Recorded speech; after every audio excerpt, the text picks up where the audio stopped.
ญาติโยมทั้งหลายวันนี้กระตรงก็เป็นเดือนเกี่ยงออก1 ค่ำว่าเป็นวันติดเนื้อศรัทธาญาติโยมมาวันนี้อาตมาภาพก็จะได้นำหลักธรรมะคำสั่งสอนขององค์พระสัมมาสัมพุทธเจ้านั่นได้มาได้มาจาฮือกับบรรดาศรัทธาพ่ออุ้ยแม่อุ้ย10 บ้านล้านนาเนาะศรัทธาญาติโยมเนาะดังไปเพียฮอดดังไปเพียดังไปถึงปุ้นลีพดไปหลับปุ้นพดไปตังโดยสะเก็ด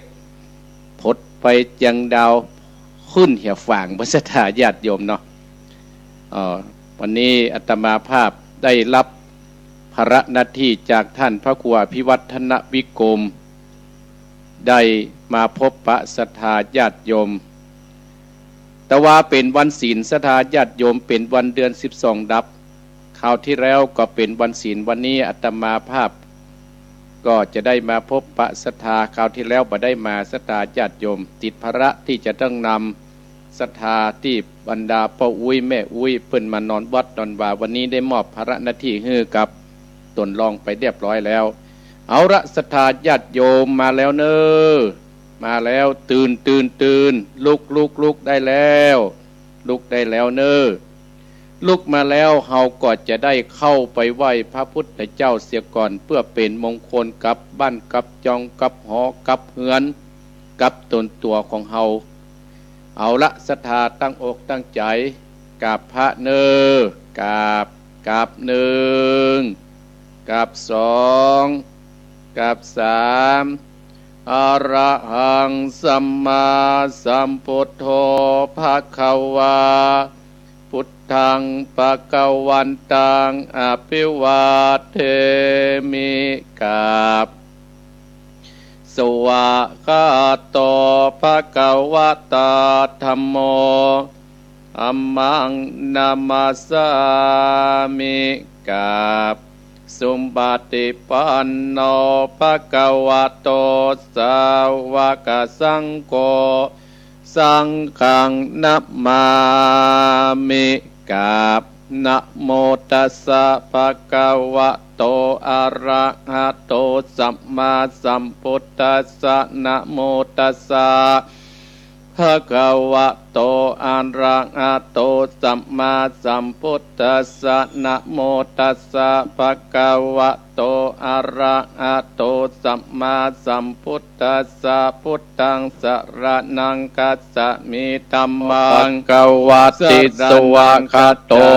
สังฆังสรณังวัตตาธัมโมสันติติโกอาการิโกเอหิปัสสิโกโอปะนะญิโกปัจจัตตังเวทิตาโพวิญโยอิติสุปฏิปันโนภะคะวะโตสาวกสังโฆอุจโจ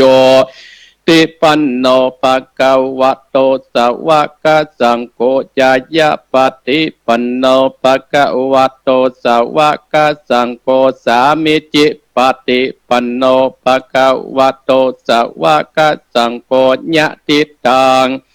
จัตตาเดปุตติสะโยกันเนอัตตาปุตติสะปุคคาราเอสะภะคะวะโตสาวกสังโฆอะหุนนโยปะหุนนโยทักขินนโยอัญชาเดกระนิโยอนุตตรังบุญญาเกตังโลกัสสติต่อไปเจิญบรรดาพ่ออุ้ยแม่อุ้ยพ่อออกแม่ออกท่านผู้ฟังทั้งหลายไหว้คุณหลวงเนอสาธุอาหังวันตามิสินดาสาอิติปิโสภะคะวะเอกวิสัตติปิตาคุณังข้าขออาราธนาคุณพระปิตาสาวเอตจุงมาอยู่กามกวาทวาทัสสะมาตาคุณนางข้าขออาราธนาคุณพระบรรดา12 จุงมาอยู่กำจายเอกโกฏนะติงสาข้าก่ออาราตนาคุณพระโพศพสาวเก่าจุงมาอยู่ทั่วสะละพังไก่แห่งข้าพระเจ้าและท่านผู้ฟังจุคนสัพพัญญาสาพุทธคุณนางกาโกอาราตนาคุณพระพุทธเจ้า56จุงมาเป็นกำแพงแก้ว7ยันแวดล้อมตนตัวแห่งข้าพระเจ้าและท่านผู้ฟังจุคนคือว่าพุทโธพุทธกำจัดออกไปสารพัดศัตรูอย่าได้เข้ามาไกลที่อยู่ที่อาศัยไกลจากกวัติมณฑล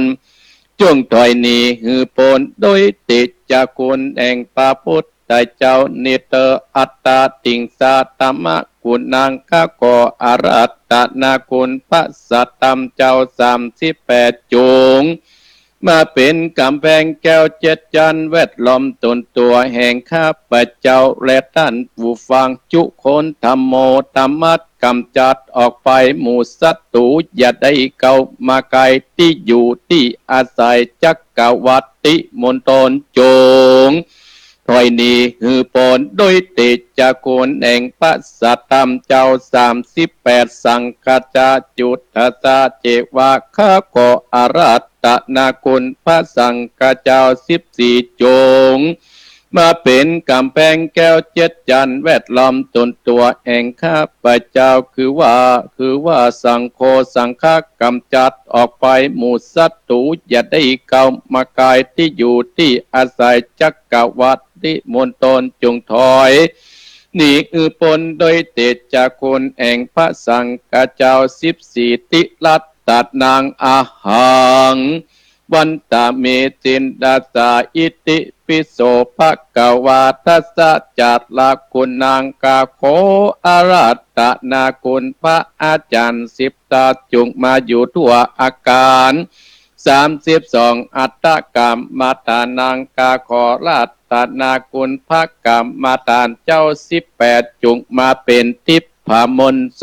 ดทวาตสะอาโปกาขอ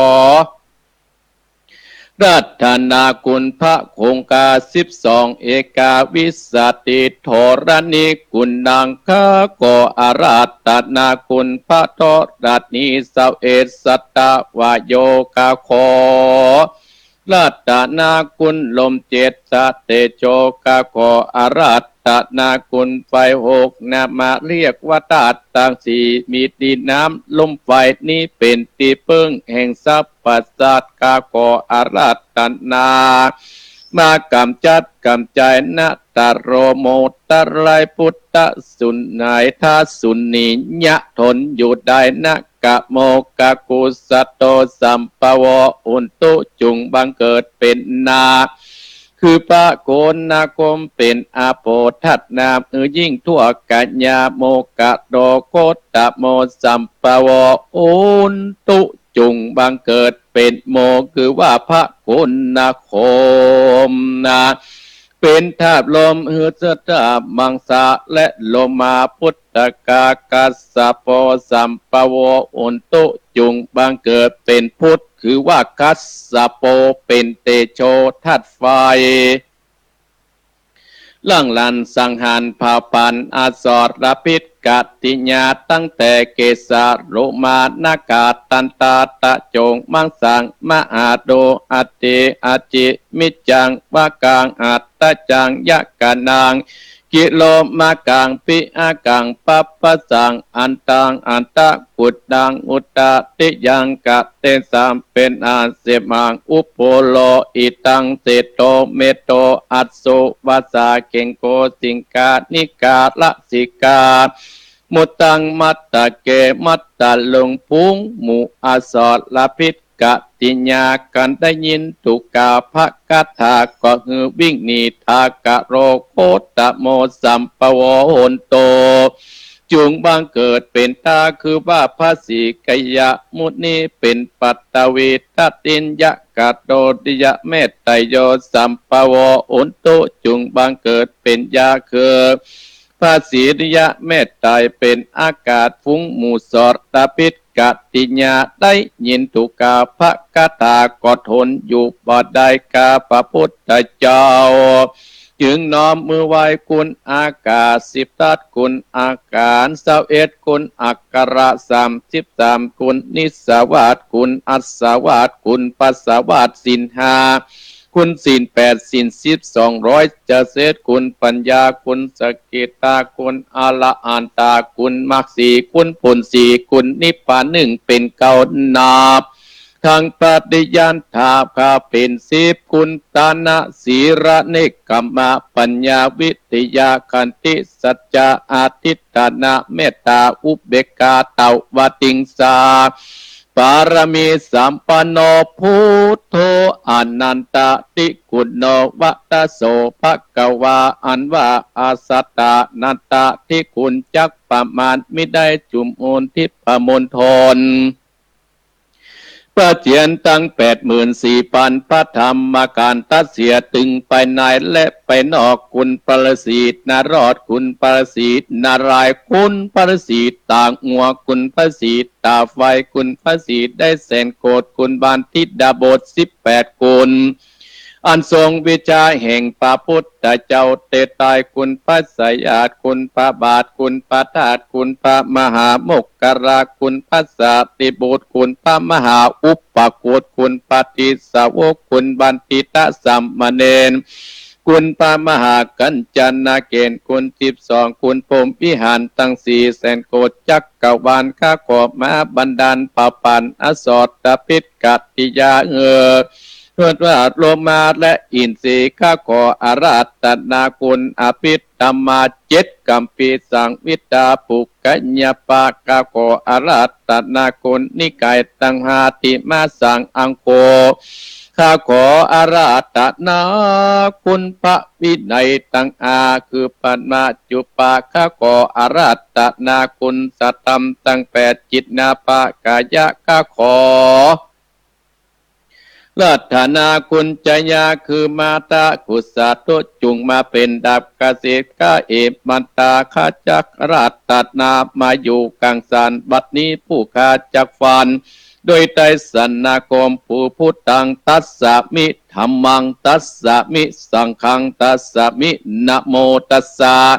สะตัสสะโมนะโมตัสมูสัตตุก็ขาดเป็นพงตุติที่เดือดอยู่ในอินทรีย์ขึ้นหนีไปอยู่นอกกักกวาลกูจักอาองค์การณกิ่งบันดาลกูจักสัตตะวันป่าป่าหิมมาปานฝูงหมู่มันศัตรูก็ร้อนดนอยู่บ่ได้กูจะเป็นตังวันตังกาวกูจักเล่าภากถาอสังวิตาสุโสปุสาปุปานะปิตานาทวะลังสะเป็นพุทธนาปิตะวันตังเกากูจักเล่า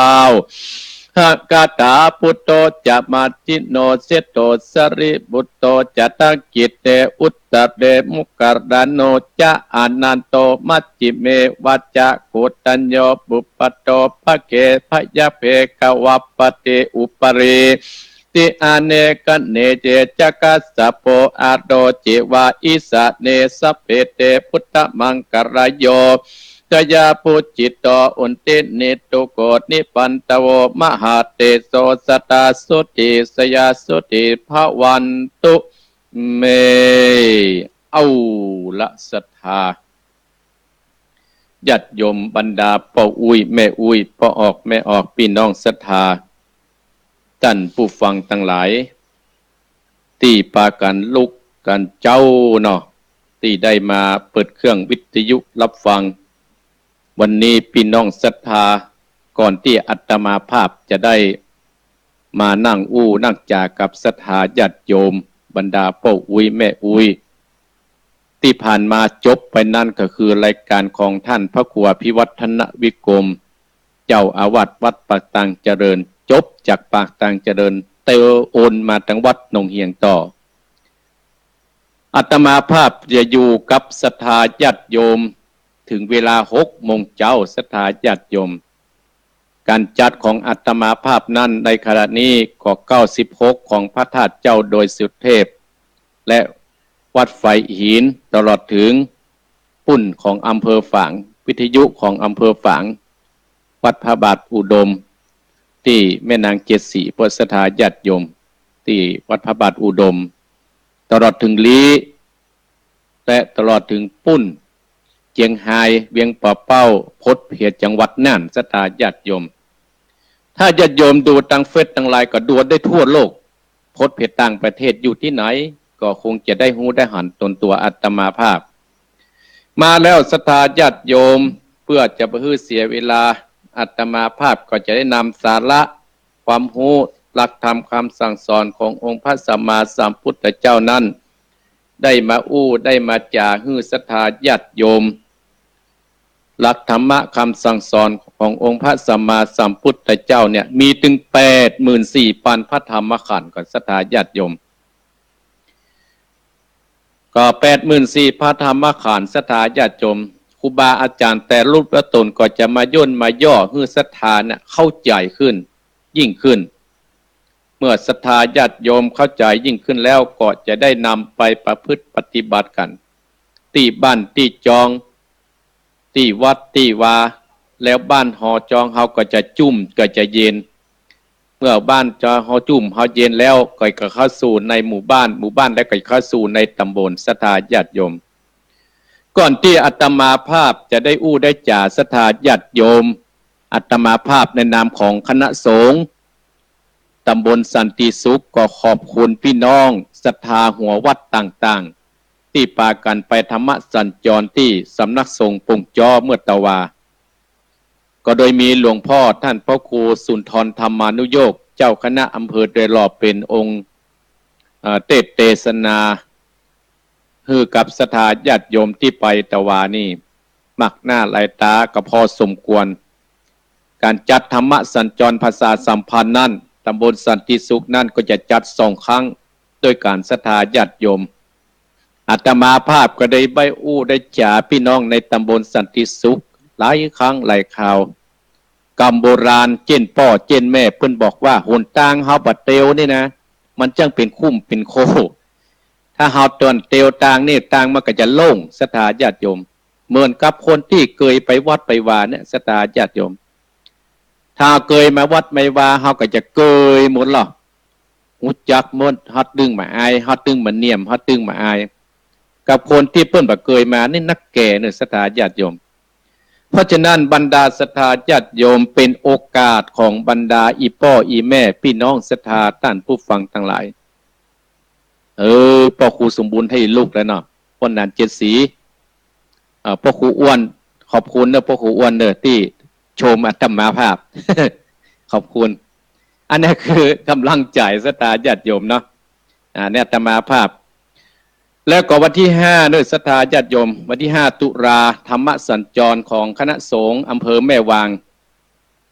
จะมาพบปะกันที่สำนักสงฆ์สันมหาพลตำบลดอนเปาวันที่5ก็เชิญพี่น้องศรัทธาในตำบลนั้นๆไปร่วมกิจกรรมกับท่านเจ้าคณะตำบลเนาะอาตมาภาพก็จะได้ไปเป็นองค์เทศนาที่หั่นเชิญพี่น้องอำเภอแม่วางเนอะสลมผู้สูงอายุเนาะที่เขาไปพบปะกันที่อบต.บ้านกาดเนาะถ้าฟังบักใกล้มันนายนีกันก็ไปปะกันที่สำนักสงฆ์สันมหาพลเนี่ยตำบลดอนเปาเนี่ยพี่น้องตั้งต่างเติมก็ดีพี่น้องหัวไฟก็ดีพี่น้องบ้านกาดก็ดีหลายผู้หลายคนที่ได้ถวายปัจจัยอาตมาภาพวันนั้นที่ไปพบปะกันศรัทธาญาติโยมก็ไปปะกันแห่งกรรมเนาะเป็นโอกาสศรัทธาญาติโยมเขามีโอกาสแล้วเขาก็ต้องรีบเก็บเกี่ยวเอานะถ้าอีพ่ออีแม่ตื่นมาแล้วลูกบ่ได้เนี่ยได้เพิ่นไปกันโลแล้วเฮามีโอกาสจะได้ไปเมื่อเฮามีโอกาสเฮาไปเลยศรัทธาญาติโยมอาตมาภาพเนี่ยศรัทธาญาติโยมเมื่อเพิ่นให้โอกาสอาตมาภาพจะแสดงเต็มที่ถ้าเฮาหมดโอกาสแล้วศรัทธาญาติโยมเฮาจะไปแสดงที่ไหนนี่กันเนาะเฮาจะไปแสดงที่ไหนกันเพราะฉะนั้นก็ศรัทธาบรรดาพ่ออุ้ยแม่อุ้ยพ่อออกแม่ออกพี่น้องศรัทธาท่านผู้ฟังเด้อก็ปากันไปนักปากันไปละหลายเนาะศรัทธาญาติโยมเนาะวันนี้ศรัทธาญาติโยมช่วงตอนเช้านี่อาตมาภาพยังบัดเตดทำเตี้ยเนอพ่ออุ้ยแม่อุ้ย อินดูคนที่เป็นลูกขวายคนที่เป็นลูกเจ้าเนี่ยตามาภาพก่อนจะได้อู้ได้จากกับศรัทธาญาติโยมเสียก่อนอีพ่ออีแม่เฮานี่เป็นคนที่โชคดีเนอะเป็นลาภอันประเสริฐเนอะศรัทธาญาติโยมเฮาเป็นคนที่โชคดีอย่างใดหมู่ท่านทั้งหลายรับตื่นขึ้นมาหรือว่าเฮาได้เกิดมาเป็นคนเนี่ยศรัทธาญาติโยมเพิ่นบอกว่าโชคมี4โชคด้วยกันโชคที่หนึ่งว่าท่านทั้งหลายเนี่ยได้เกิดมาพบพระพุทธศาสนา2ท่านนั้นเกิดมาเป็นมนุษย์3ท่านได้เกิดเป็นผู้มีศรัทธา4ท่านได้เกิดมาได้บวชกายและบวชใจในพระพุทธศาสนา4โชคเนี่ยศรัทธาญาติโยม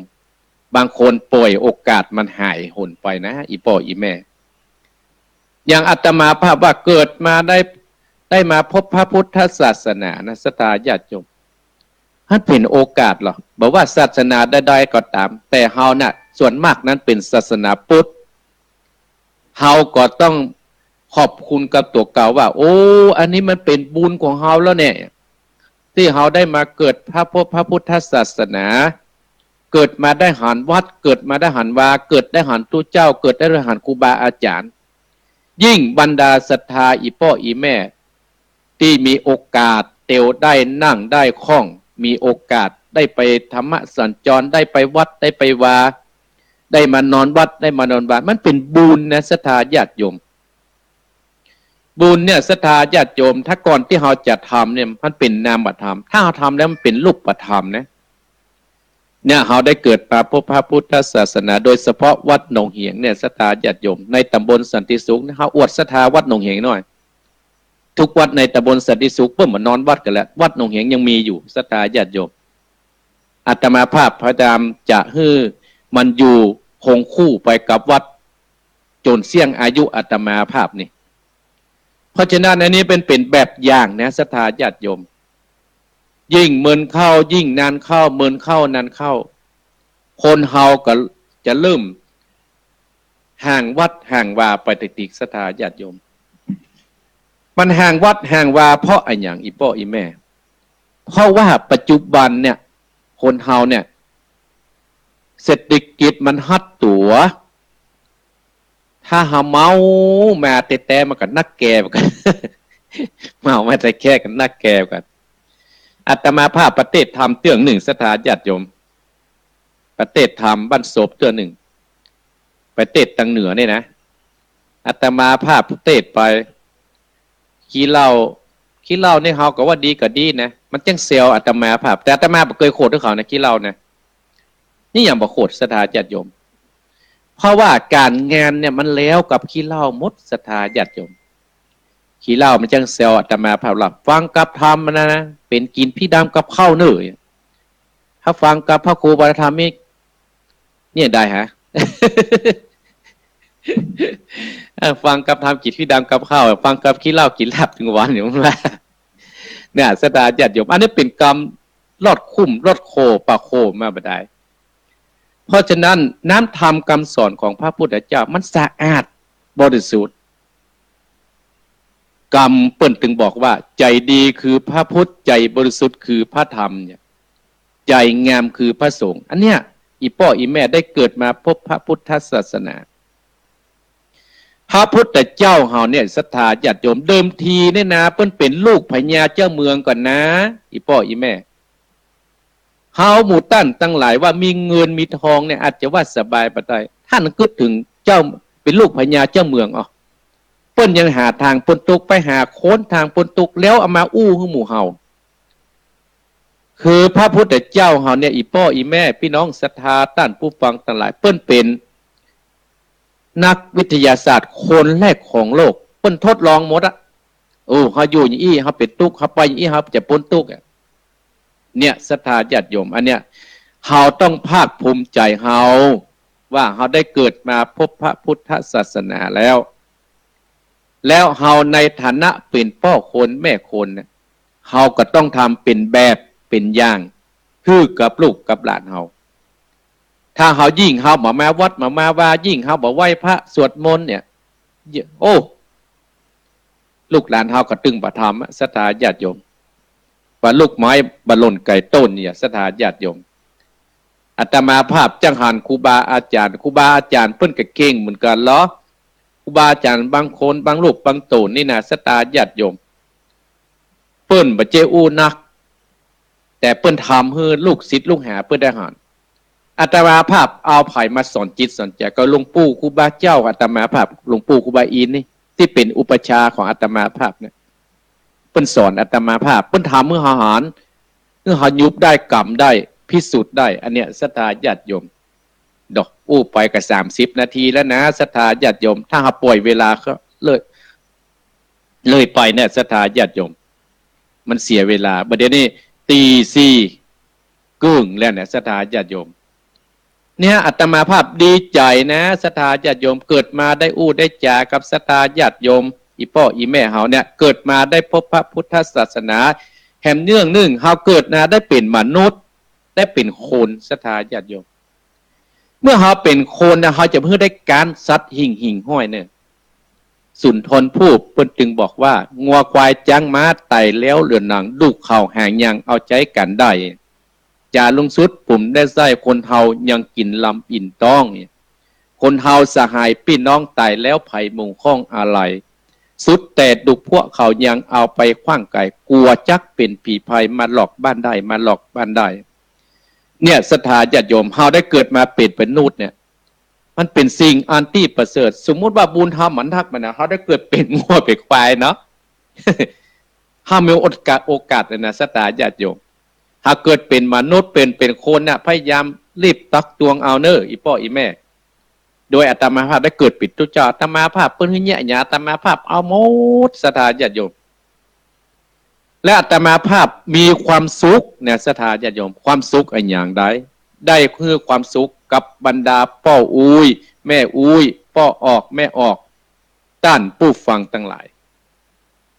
หูได้จะได้อีพ่ออีแม่หูได้ตอนที่เปิ้นโทรมาหาตามมาในกรรมเนี่ยนึกจะคนนึกจะโทรมาจุตัวเก้าเหตุการณ์ศรัทธาเนาะถ้าปัจจุตัวเก้าก็บ่ม่วนหมดแล้วเนาะพ่อแม่อุ้ยบ่ใครหัวครับพอดตั้งเฟซตั้งหลายเนี่ยศรัทธาญาติโยมอาตมาภาพบ่ใจจุอีพ่ออีแม่นะมีเพียรตุเจ้าปุ่นพ่อเนี่ยอยู่นครศรีธรรมราชปุ่นเนี่ยตุเจ้าเนี่ยเพิ่นว่าโอ้ฟังอยู่เนอะท่านพระครูเนี่ยลัคนาแก้วเต็มเนี่ยป้าตีมแซนเป้งเนี่ยป้าตีมนี่เปิ้นก็เป็นสะพานบุญให้อาตมาภาพวันที่2เพิ่นจะปาป้อนพี่น้องศรัทธาท่านผู้ฟังเพิ่นจะมากินมาตานที่งานของอาตมาภาพแล้วก็มีรัตนาตั้งคำฟ้อนเวียงปะเป้าศรัทธาญาติโยมอันนี้โอ้หลวงพ่อเจ้าของสถานีวัดไฟหินเนี่ยเข้ามาร่วมอนุโมทนากับโยมสุรพงษ์บุญห้าน้องนิกพ่อเลี้ยงกัดหลวงพ่อเลี้ยงกัดประตูเชียงใหม่กัดประตูเชียงใหม่เพื่อกับฟังกันนะศรัทธาญาติโยมพ่อ96โดยสุเทพเนี่ยศรัทธาญาติโยมเนาะเนี่ยเขาเกิดมาได้เกิดมาเป็นมนุษย์แล้วเขามีความสุข3เขาได้เกิดมาเป็นผู้มีศรัทธาศรัทธาคือความเชื่อความเลื่อมใสศรัทธาญาติโยมศรัทธาคือความเชื่อความเลื่อมใสเพราะฉะนั้นเราได้เกิดมาเราเชื่อกรรมพระพุทธเจ้าเชื่อกรรมเชื่อพระธรรมเชื่อพระสงฆ์เราก็จะมีความสุขและความเจริญยิ่งขึ้นไปเชื่อว่าทำดีได้ดีเชื่อว่าทำชั่วได้ชั่วเชื่อว่าทำบุญได้บุญได้เชื่อว่าเขาเนี่ยอย่างจะได้เป็นกุศลกับเนื้อกับตัวเราอย่างวันนี้ศรัทธาญาติโยมที่วัดดงเหียงเปิ้นก็มานอนวัดนอนบาหลายอยู่ศรัทธาญาติโยมแต่อาตมาภาพได้มอบภาระหน้าที่ตอนเจ้าให้กับตนรองเปิ้นทำหน้าที่เปิ้นจะนำสวดมนต์กับห้องและอาตมาภาพออกรายการปุ๊บในศรัทธาญาติโยมยังไม่ได้อยู่วัดนะยังไม่ได้อยู่วัดจะไปเวียงแห่งมั้งจะไปเอี่ยวเวียงแห่งเมาะเพราะฉะนั้นศรัทธาญาติโยมชีวิตของคนเฮาเนี่ยมีโอกาสก็คือรีบตักรีบตวงเอาอาตมาภาพสนุกสนานมีความสุขได้เกิดเป็นตุเจ้าได้เกิดเป็นอยู่กับขึ้นสีขาวอยู่กับบรรดาพ่ออุ้ยแม่อุ้ยพ่อออกแม่ออกพี่น้องศรัทธาท่านผู้ฟังทั้งหลายมีความสุขตอนที่เราไปพบปะกันงานโอ้ท่านพระครูฟังอยู่เนอะ มีความสุขยิ่งกว่านั้นศรัทธาญาติโยมอะวันที่2จะไปงานท่านพระครูนะอันนี้ยิ่งมีความสุขนะศรัทธาญาติโยมนะอาตมาญาติโยมมาวันที่2เนี่ยอาตมาภาพมีของเที่ระลึกคือหรอบอกว่าเป็นอะไรยังเนาะมาแล้วโอ้ท่านพระครูมาแล้วเนอะอาตมาภาพก็จะมอบเพิ่ง1 ชิ้นแต่ห้ามไปฝากคนอื่นมาฝากฝ่ายศรัทธาญาติโยมห้ามไปฝากคนนั้นคนนี้เขาจะได้พอว่าอาตมาภาพก็คือโยมอาตมาภาพทำสัก300 ชิ้นแล้วไว้แจกคือศรัทธาญาติโยมอันนี้เราได้เกิดมาเป็นผู้มีศรัทธาในพระพุทธศาสนาอันนี้มันก็เป็นบุญเป็นกุศลเฮาและเฮาได้เกิดมาได้บวชกายและบวชใจในพระพุทธศาสนาได้เกิดมาได้บวชกายบวชอย่างใดศรัทธาญาติโยมบวชนี่มี2บวชกันนะ1บวชตึงนุ่งผ้าและบวชตึงกายโดยตึงใจโดยมดเหมือนตุเหมือนพระเหมือนอาตมาภาพนะบวชตึงมดแต่ศรัทธาญาติโยมได้บวชกายบวชอย่างใดศรัทธาญาติโยมอย่างมานอนวัดเนี่ยมาจำศีลภาวนามีศีลมีธรรมมีศีล5เป็นที่ตั้งบวชใจก็คือเราได้นับถือศีลนับถือเรื่องบุญเรื่องกุศลได้นับถือครูบาอาจารย์ในจิตในใจเราจิตใจเรามีกับวัดกับวาเนี่ยนะโอ้โทษศรัทธาญาติโยมมันมีความสุขอย่างมูอาตมาภาพในบทดึงกายดึงใจในพระพุทธศาสนาภายได้มานอนวัดยิ่งมีได้บุญนักนะศรัทธาญาติโยมได้บุญได้กุศลนักศรัทธาญาติโยมเฮามีโอกาสแล้วอาตมาภาพถึงว่ารีบตักตวงเอาเนอเฮาจะฮื้อเปิ้นมานำเฮาตอนไหนนำเฮาตอนเฮานอนสุมาแก้วตังสามีโอ้พ่ออุ้ยนั้นแม่อุ้ยนี้ก็มาสุมาแก้วตังสามีกายะกะมังนี่เอาปู่อาจารย์มาอีกไม่หูอย่างนั้นเนาะเพราะฉะนั้นเมื่อเฮามีโอกาสนะเฮาก็ตึงรีบตักตวงเอาโอกาสเฮามันมีหลายเตื้อนะศรัทธาญาติโยมอันนี้อาตมาภาพได้ได้จ๋าฮื้อกับศรัทธาญาติโยมวันนี้อาตมาภาพจะได้เอาน้ำใจไมตรีในพระพุทธศาสนาเฮาจะมามาเอ่ยฮื้อศรัทธาญาติโยมมี6ข้อจะจบว่าฮะ96นี่ องค์สมเด็จพระสัมมาสัมพุทธเจ้าเฮานี่ได้สั่งสอนเกี่ยวกับน้ำจิตน้ำใจไมตรีมาเมินและศรัทธาถึง 2,500 กว่าปีมาแล้วศรัทธา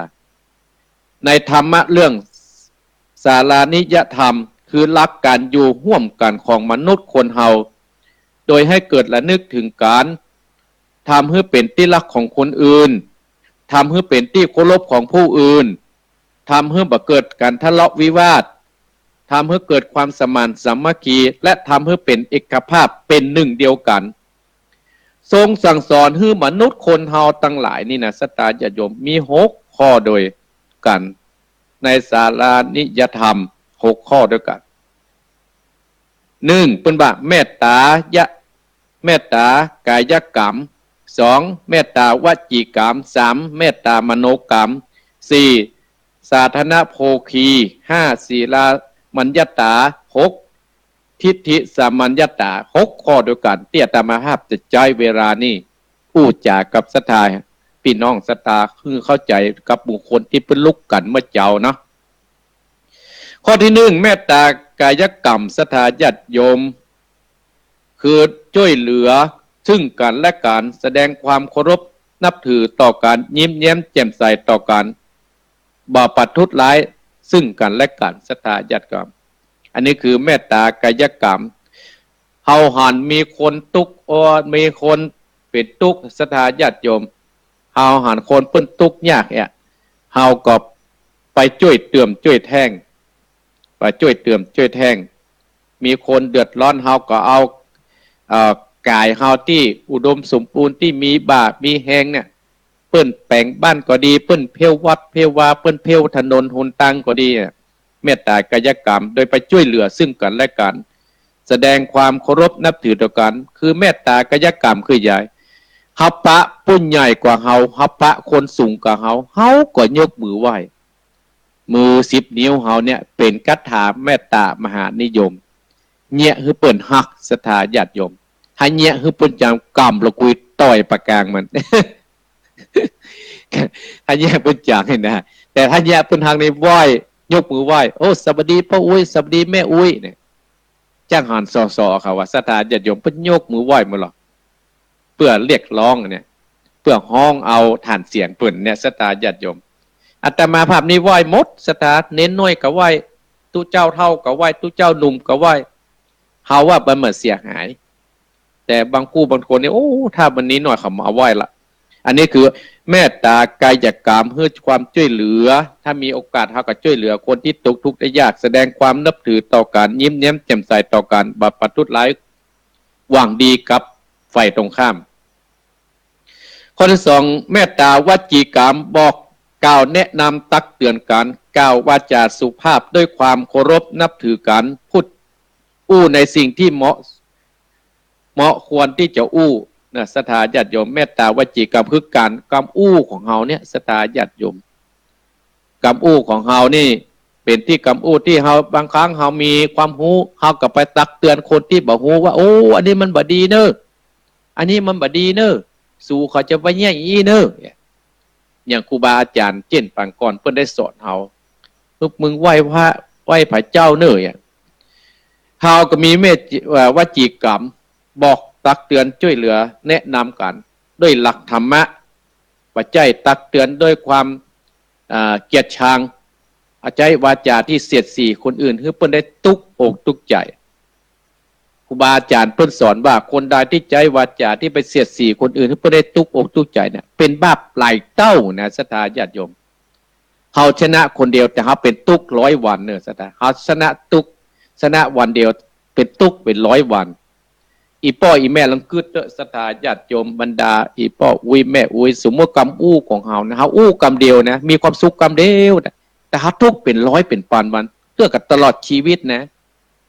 เฮาอู้กรรมเดียวคือเพิ่นได้เสียใจอู้เพิ่นได้คือเพิ่นทุกข์ใจกูจะอู้อย่างเงี้ยอย่ามาฟังฟ้าฟังผีไผอ่ะมาฟังด้วยเหตุด้วยผลอันนี้ว่าวจีกรรมเมตตาวจีกรรมบอกตักเตือนคนอื่นกล่าวด้วยวาจาสุภาพด้วยความเคารพนับถือกันอู้ในสิ่งที่ควรอู้3เมตตามโนกรรมทำสิ่งที่เป็นประโยชน์แก่กันหวังดีต่อกันมองในแง่ดีบ่คิดริษยากันบ่คิดคาดแคลงสงสัยใดๆเรื่องใดๆทั้งสิ้นเมตตามโนกรรมคือทำสิ่งที่เป็นประโยชน์ศรัทธาญาติโยมญาติโยมก็อย่างสังเกตอย่างท่านพระครูอภิวัฒนวิกรมนี้เป็นต้นเปิ้นนะคิดทำสิ่งที่เป็นประโยชน์กับบรรดาพ่ออุ้ยแม่อุ้ยพ่อออกแม่ออกพี่น้องศรัทธาเฮาขึ้นสีขาวเฮาเปิ้นตั้งใจทำแม้ว่าปัญหานั้นจะเกิดรอบด้านเปิ้นก็บ่ค่อยย่อเปิ้นบ่เกิดท้อตามที่อาตมาภาพได้อยู่กับท่านพระครูอภิวัฒนวิกรมตั้งแต่จัดสถานีพระธาตุดอยน้อยมาแล้วศรัทธาญาติโยมอาตมาภาพได้อยู่กับเปิ้นมาในฐานะท่านพระครูอภิวัฒนวิกรมเนี่ยเคยอยู่เคยเฮี่ยมเฮียนตุกันมาแต่อายุอาตมาภาพนักศรัทธาญาติโยมความสามารถท่านพระครูอภิวัฒนวิกรมนักกว่าอาตมาภาพแต่อาตมาภาพก็เฮียนแบบเปิ้นมาเปิ้นเปิดโอกาสให้อาตมาภาพก็แสดงเต็มที่อันนี้เมตตามโนกรรมคิดทำสิ่งที่เป็นประโยชน์แก่คนทั้งหลายอาตมาภาพจะประหารเปิ้นไปสถานีอนามัยไปเตยหมอเปิ้นคิดที่สิ่งที่เป็นประโยชน์แก่กันหวังดีต่อกันมองในแง่ดีมองในแง่ดีบ่คิดนิสยาการบ่คาบแข้งสงสัยใดๆทั้งสิ้นเมื่อทำไปแล้วจ่ายไปแล้วก็คือจบศรัทธาบ่เฮาต้องคาบแข้งสงสัยมันเอาไปที่ไหนข้อที่4ศรัทธาญาติโยมสาธารณโภคีได้แก่สิ่งที่เราจะต้องมาแบ่งกันใช้เป็นของสาธารณะร่วมกันอย่างเราตานเต้นนะครับแบ่งใจหรอคนนั้นเอาไปใจคนนี้เอาไปใจตันเก้าอี้คนนั้นเอาไปใจคนนี้เอาไปใจศีลามัญญตาทำตนไม่ทำตนเป็นที่รังเกียจของหมู่คณะนะศีลาสมัญญตาหัดเป็นคนที่ว่าเหมือนคนอื่นได้รังเกียจคือเขาต้องตั้งใจมีวาจากะอุดแต่หาบอกให้คนอื่นได้คนที่อยู่ใกล้เขามีความสุขศรัทธาญาติโยมคนใดที่มาอยู่ใกล้เขาเนี่ยเพิ่นมีความสุขอันนี้เป็นต้นทิฏฐิสมัญญตามีความเห็นชอบร่วมกันบ่ดื้อรั้นหรือเอาแต่ใจตัวเก่า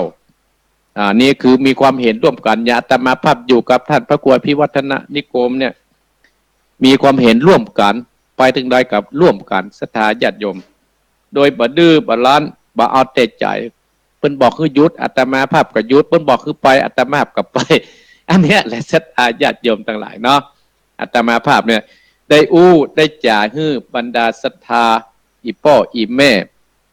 ตั้งแต่พวกตีสี่มาโดประเดี๋ยวนี้เกือบจะแล้วอาตมาภาพจะเปิดสายให้กับคนที่ไกลๆเนี่ยแม่อุ้ยที่อยู่ต่ำใกล้เขานี่บ่ต้องฮับบ่ต้องฮับบ่ต้องอันโทรได้เนาะแม่อุ้ยเนาะบ่ต้องโทรได้เนอะแม่อุ้ยอยู่ที่ต่ำใกล้เขาเอาคนไกลๆเอาคนใหม่ก็ดีเท่าศรัทธาญาติโยมอาตมาภาพทางท่านผอ.ใหม่เปิ้นจะได้โอ้มีไผโทรหาท่านพ่อครูวรธรรมมนาฏพ่องตุหลวงวัดตรงเฮียงพ่องเปิ้นจะได้เอาเป็นข้อมูลอาตมาภาพก็จะได้จัดต่อไปให้แม่กันถ้าจัดแล้วมีใครโทรจัดแล้วมีใครฟังในศรัทธาญาติโยมเมื่อฟังแล้วก็ต้องนำไปประพฤติปฏิบัติกันอันนี้อาตมาภาพก็ขอบคุณยังบรรดาศรัทธาท่านผู้ฟังที่มาตั้งเป็ดตั้งลายกับมีกัญญาธิบงคามหลวงพ่อสุภาจารโรสันกับแปงที่โยมพัฒนานอยู่เชียงใหม่โอ้ขอบคุณเนี่ยนี่ขึ้น96ศรัทธาญาติโยมที่ติดตามโดยโยมพัฒนานแม่เพนคำโพธาตื่นและกาเนาะหรือว่าพ่อครูสมบูรณ์กันทับปาป้อนันเจ็ดสีพ่อครูอ้วนเนี่ยแม่เอ้ยสันทรายก็ดีแม่กฐินก็ดีหลายคู่หลายคนที่รู้จักอาตมาภาพนะขึ้น96เนาะตั้งฝั่งก็ดีเนาะเปิดโอกาสให้โทรและเนิร์ศรัทธาญาติโยมแล้วอาตมาภาพก็จะแกมกำจะไปไหลนีไปไหนนะฟัง96กับฟังวัดเจ็ดลินกันในการสวดมนต์มะเจ้าทำวัดมะเจ้าอาตมาภาพก็จะอยู่ต่อถึง6 โมงต่อไปโทรได้แล้วเนอะบอกคือโทรก็โทรนะ0828857225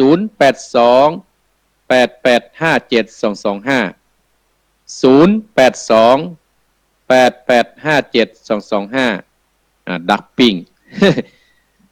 ดักปิ้งก็เป็นยีได้โทรศัพท์ได้ก่อนมีสัญญาณก็มีอยู่ล้อเนี่ยมีสิยอหมู่ไก่บะตื่นได้กะถ้าหมู่ไก่บะตื่นเล่นก้ำจะใจขึ้นนั่นเลยตั้งนังเวียนว่าจะได้ตั้งนังเวียนว่าจะได้ฝังว่าจะได้สันกำแพงแม่ริมองยาลานาโทรได้ยินแล้วกะโทรไม้0828857225ดักหมดอาตมาภาพก็จะทำมาแล้วนะมาแล้ว364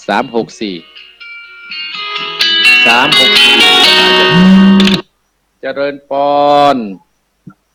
ไหว้สาเจ้าท่านพ่อครูเจ้าอยู่ที่ไหนแม่จันทิพย์ประเทศจรามเจ้าแม่จันทิพย์นอนวัดก่อไปจันทิพย์ไม่ได้นอนเจ้าเพราะว่าท่านอาจารย์เพิ่นแบบมีที่จัดให้นอนนะเจ้าแม่จันทิพย์เกศกาลามาได้ปะกันมื้นแล้วเนาะเจ้าวันนั้นแต่โทรกับป้านเนาะยินดีเนี่ยลูกเจ้าเนาะเจ้าวันนั้นไปจ้าเพื่อนท่านครูชมนะเจ้ายินดีนะแม่เนอเจ้ากำลังใจท่านครูนะเจ้าเจริญพรแม่จันทิพย์เกศกาลาม0828857225เนี่ยแม่จันทิพย์เกศกาลามโทรสายที่2ท่านญาติโยมเจริญพรไปสาเจ้าโทรมาจากไหนโทรมาจากเสาหินเจ้าเสาหินฝางนะแม่เนาะใช่เสาหินสีบัวบานลำพูนเสาหินสีบัวบานจำได้ก็เจ้าก็ว่าสีบัวบานก็มีลำพูนเนี่ยแกท่านจำได้ก็ไปเอาสถาเอาหลวงพ่อไปเก่าวัดปิดแล้วนะแม่เนาะเจ้าอันนี้โคแค่ป่ะเนาะแม่เนาะเจ้าสีบัวบานเสาหินแม่ยังแม่ฟองคำเจ้าแม่ฟองคำโอกาสวันที่2กับแม่เอี่ยมนะแม่เนอเดี๋ยวถ้าแม่มีเวลาแม่จะไปนะครับขอบคุณล่วงหน้านะแม่เนอฟังเจ้าแต่ไม่ได้โทรก็ได้เจ้าแต่วันนี้เจ้าดีเนาะยินดีนะแม่เนอ เอา เจริญปนแม่ฟองคำเสาหินสีบัวบานเจริญปน ไม่สาเจ้ากำลังใจเด้อ โอ้อันนี้มาไก่บ้านห้องละปูนขอบคุณอนุโมทนาลูกเจ้าเด้อ เจ้า เจริญปนเนอ จากว่าสาเจ้า เจริญปนน้องขอญาตเจริญปน ไว้สาน้องเบี้ยวเนอ โอ้น้องเบลเชียงใหม่ เดี๋ยวจะได้ไปฟังขึ้น104ตัวเนอ เอ้าขอบคุณนะน้องเบลปณิปานังได้ อ๋อแต่ว่านี่ไปห้องไปถึงเชียงใหม่ครับ โอ้คนฟังนักเนาะ อยากไปวาดข้านได้แต่ว่าผมมีรถไปแต่ โอ้ประตูเชียงใหม่กะน้อง ครับ น้องอาตมาอยู่ที่ร้านข้าวมันไก่ประตูเชียงใหม่มีร้านเดียวเนี่ย อยู่ตรงไหนนะครับ อยู่ในกัดหาชื่อไอ้ก็นุกนิกนาฬิกาถามว่าเด้อวันร้านวันดีมีไหนน่ะเนี่ยร้านน้องสาวน่ะ นะ เออ อ๋อพ่อครูสบายดีเนาะ สบายดี สบายดีผมมีตั้งใจนะ สบายดีสบายดี เขาก็อู้เล่นกันไปเนาะ ยินดีเนอะน้องเบลเนอะบุญรักษาเจริญปอนเจริญปอนเจริญปอน อ๋อ เจริญปอนหนึ่ง ผมกำลังนี่รอท่าน อยู่ที่ไหน ผมอยู่อำเภอเวียงหนองร่องครับ เวียงหนองล่องเวียงหนองล่องโอ้เวียงหนองล่อง อันนี้อุบาสกเวียงหนองบ้านยาง บ้านจันแพะใต้หมู่ที่ครับ แพะใต้เคยโทรมาก่อปอ เมื่อก่อนผมเคยไปแปะอ่านนั้นแล้วผมโทรผมรู้เบอร์ครับ โอ้พ่อฟังแล้วเป็นจะได้มาเจ้านี่ โอ้มันดีผมลูกไหว้ท่าไปท่านแล้วมันสอบก่อนนั่นแหละ อืม แล้ววันที่2ผมจะเข้าไป โอ้อนุโมทนาหมู่แพะใต้เนอะบอกว่านั่นนี่อยู่แพะใต้ไหนเนอะ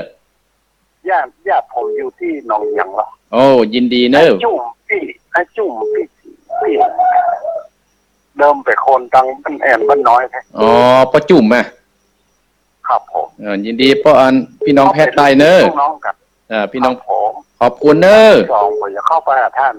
เจริญปอนบุญรักษา เจริญปอนแพะหมู่แพะใต้พี่น้องแพะใต้เจริญปอน ครับผม เอ้าบาสกนักเฮ้ยวันนี้โดดจากไหนเจริญปอนดับไปฮะเอาใหม่เจริญปอน เจ้า โทรมาจากไหน กราบนมัสการเจ้า เจริญปอนได้ยินแล้วโทรมาจากไหน ไม่ลิมเจ้าไม่ลิมเจ้า แม่ลีม เจ้า แม่ลีมบ้านอย่างฮะแม่ บ้านดอนตันตำบลเหมืองแก้วเจ้า เหมืองแก้วแม่ฟังกี่โมง ฟังตั้งแต่ตี 4แล้วเจ้าตื่นมาก็ฟังเลย อันนี้ฟังครั้งแรกตัวเนาะ ฟังครั้งแรกตัวแม่ฟังแล้วเป็นจะได้อ๋อ ก็ มีความรู้สึก จะดีเจ้าคือท่านอธิบายได้ดี เพราะว่าของมูนี่ก็เคยเรียนมาก่อนเหมือนกันแล้วเขาก็จะลืมนะเจ้า อืม จะลืมแล้วก็มันก็ฟื้นขึ้นมาเนาะ ใช่ ค่ะ แม่อันกำลังโทรมาครั้งแรกเนาะฟังครั้งแรกไปได้กะ ฟังครั้งแล้วเราโทรมาเตื้อแรกด้วย อ๋อแม่กับฟังมันติดแนมกำเนอ จ้า เจริญปอนนะแม่เนาะ เจ้า เจริญปอนอันนี้ฟังเตื้อแรกโอ้ดีใจเจริญปอน เจ้าสายโทษเจ้าด้านก็ โอ้โยมแม่เพนคำโพธาแม่ว่าจะได้ ฟังฉันเหมือนเสร็จจำหลวงแล้วเน่ ยินดีนะแม่เนอ เพื่อกำลังใจด้วยเจ้านะ โอ้นี่เต็มร้อยเนอะแม่มาแล้วเหรอ เจ้า เจริญปอน โอ้จะหมดเวลาเจริญปอนเนอะแม่เนอ เจ้า เจริญปอน ให้ได้สายสุดท้ายแล้วเอาเจริญปอน ครับกับไว้สานันตะคู อันจิตดีสามยอด ครับฟังอยู่ตลอดอันเนอร์ ยินดีนะปอนเนอ ฟังแต่เจ้า ฟังแต่เจ้าเลยเนาะขอบคุณเนอ ครับ เจริญปอนคนเลี้ยงจิตดีสามยอดเจริญปอนเจริญปอน เจ้าวันเจ้า ได้ยินแล้วโทรมาจากไหนโอ้สายยนต์ มันตึงที่อยากเจ้า พยักน้อย มันตึงนี่หัวหยาบปัดตึงสังกะแพงนะแม่เนาะบันที่เจ้าบันทิปัดตึงพยาบันทิเนาะโอเคเด็กจะกินดีเนี่ยดีจะสาระดีจะเนี่ยแม่ฟังกุฏติดหรือว่าฟังวันนี้ฟังตลอดฟังกุศลกุองค์กำลังโทรมาหาอาตมาครั้งแรกกะกำลังโทรติดเนี่ยนะกำลังโทรติดเนาะยินดีอ่ะเนอะยินดีเนอะฟังปฏิทินเนอะเป็นบุญนักเราวันนี้นะยินดีเนอะดีใจที่แม่โทรมาเนอะกำลังใจเนอะเจริญพรนะแม่เนอะเจริญพรปัดตึงพยักบันทิสถาญาติโยมเอาละสถาญาติโยมก็จะล่ำจะลาขึ้น96เสียก่อนเนาะอำสายเด็กปัจจุบันเนาะเจริญพรนมัสการเจ้าโทรมาจากไหนฮะโทรมาจากแม่แต่งเจ้าฟังทหารนั้นพ่อครูครั้งแรกนะเจ้าแม่แต่งบ้านอย่างแม่เจ้าเจ้าอันอยู่อันแม่ขจารลำเปิงนี่เจ้าแม่ขจารแม่กำลังฟังครั้งแรกเลยเนาะเจ้าโทรมาครั้งแรกแล้วก็ฟังครั้งแรกเลยแม่กับฟังแหมเนอเจ้าอันออกทุกวันกับเจ้าออกกับเฉพาะวันติดแม่วันติดตีสี่ฟัง4-5ท่านพ่อครูวิษณุเนาะแล้วอาตมาจะออกต่อตึงไฟหินอยู่ท่านจะออกทุกวันอาทิตย์เท่านั้นเองทุกวันอาทิตย์เท่านั้นเองท่านอยู่ที่ไหนเจ้าอยู่หนองเหียงโดยล่อเนอได้รอจอมตองจ้ะโดยหอจอมตองปลาตั้งผาช่อเนี่ยท่านเทศม่วนเนาะขอบคุณนะแม่เนอที่แม่ฮือเทศม่วนเจ้าท่านขอเป็นกำลังใจให้ท่านนะเจ้าขอบคุณนะแม่เนอเจ้าแม่ชื่อจักกุแลเนาะวันแรกโทรหาใหม่นะเจ้าขอบคุณเจริญปอนเจ้าไว้ตาเจ้าเจริญปอนสถาปิดก่อนเนาะเพราะว่าตั้ง7 ลิ้นเพื่อจะได้นี้เข้ารายการและศรัทธาญาติโยมเนาะอาตมาภาพปิดโทรศัพท์ก่อนเนาะอาตมาภาพขอล่ำลาดังขึ้น96วัดพระธาตุเจ้าโดยสุเทพขอบคุณท่านอาจารย์ครูบาวัดยังกวงเนอะที่ได้เปิดสัญญาณให้กับอาตมาภาพกับพระเผยแผ่ทุกรูปทุกตนและขอบคุณยังศรัทธาญาติโยมแม่จันทิพย์เกตกรามและเสาหินสีบัวบานแ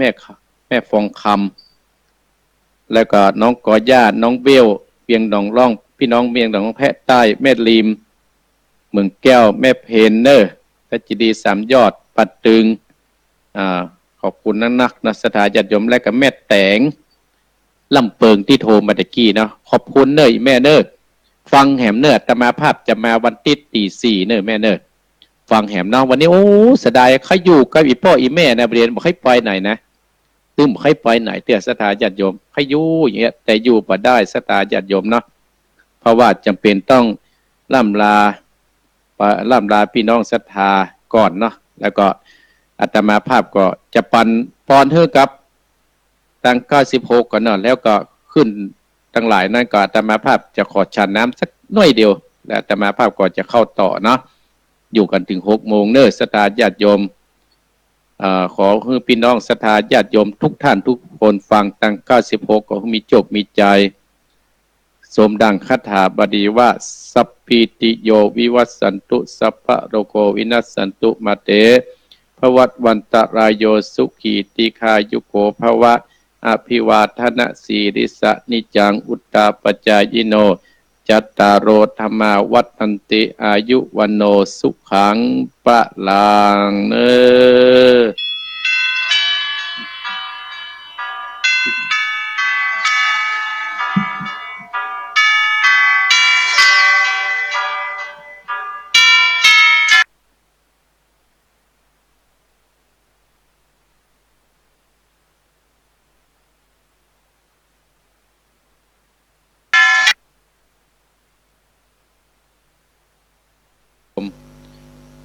ขอให้พี่น้อง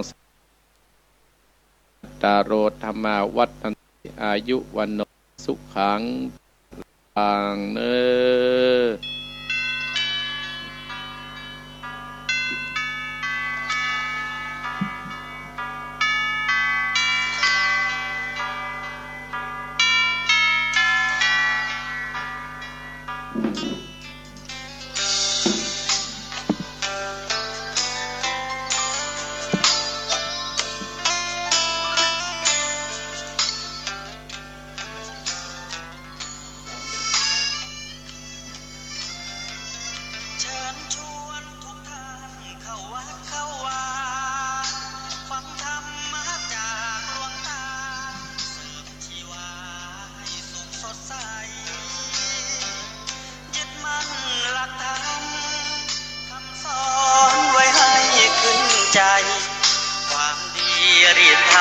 กันไว้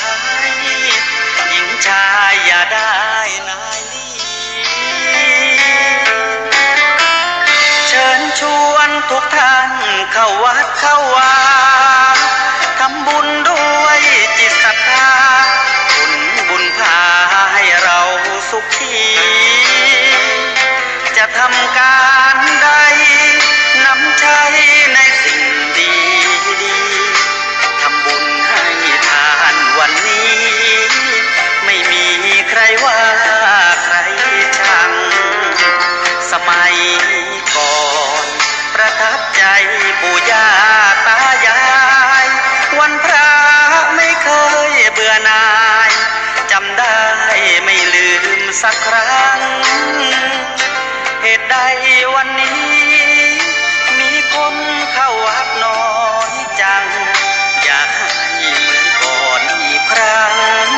ฝากความหวังกับคนรุ่นใหม่เชิญชวนทุกท่านเข้าวัดเข้าวารับศีลรับพรหลวงตาเสริมคุณค่าให้กับจิตใจกระทำความดีเรื่องนี้ไม่ต้องอายใครว่างจากการงานเมื่อใดเชิญชวนท่านไปทำบุญ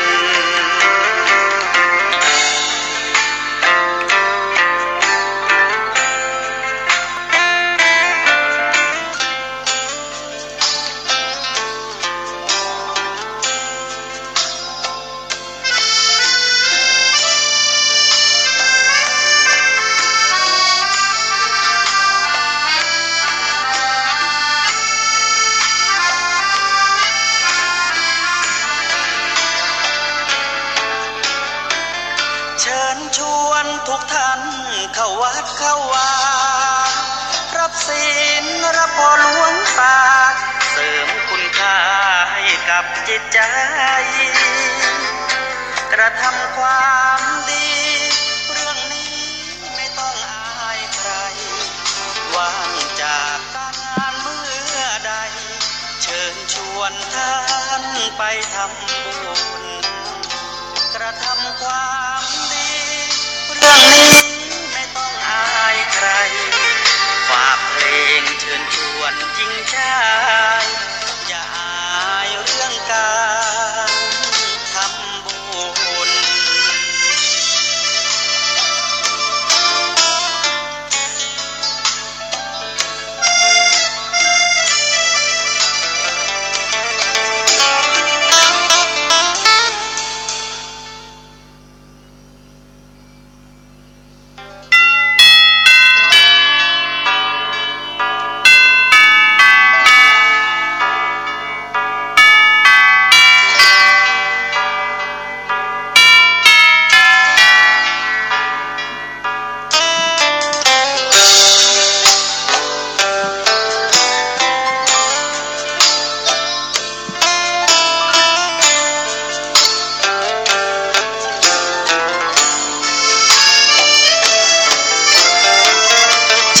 ชวนทุกท่านเข้าวัดเข้าวา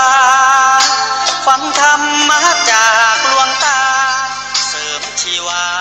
ให้สุขสดใสยึดมั่นหลักธรรมคำสอนไว้ให้ขึ้นใจความดีรีบทำกันไว้ชายอย่าได้นายนี้เชิญชวนทุกท่านเข้าวัดเข้าวาทำบุญด้วยจิตศรัทธาบุญพาให้เราสุขีจะทำการใดนำใช้ในสิ่งดีดีทำบุญให้ทานวันนี้ไม่มีใครว่าใครชังสมัยก่อนประทับใจปู่ย่าตายายวันพระไม่เคยเบื่อหน่ายจำได้ไม่ลืมสักครั้งเหตุใดวันนี้มีคนเข้าวัดน้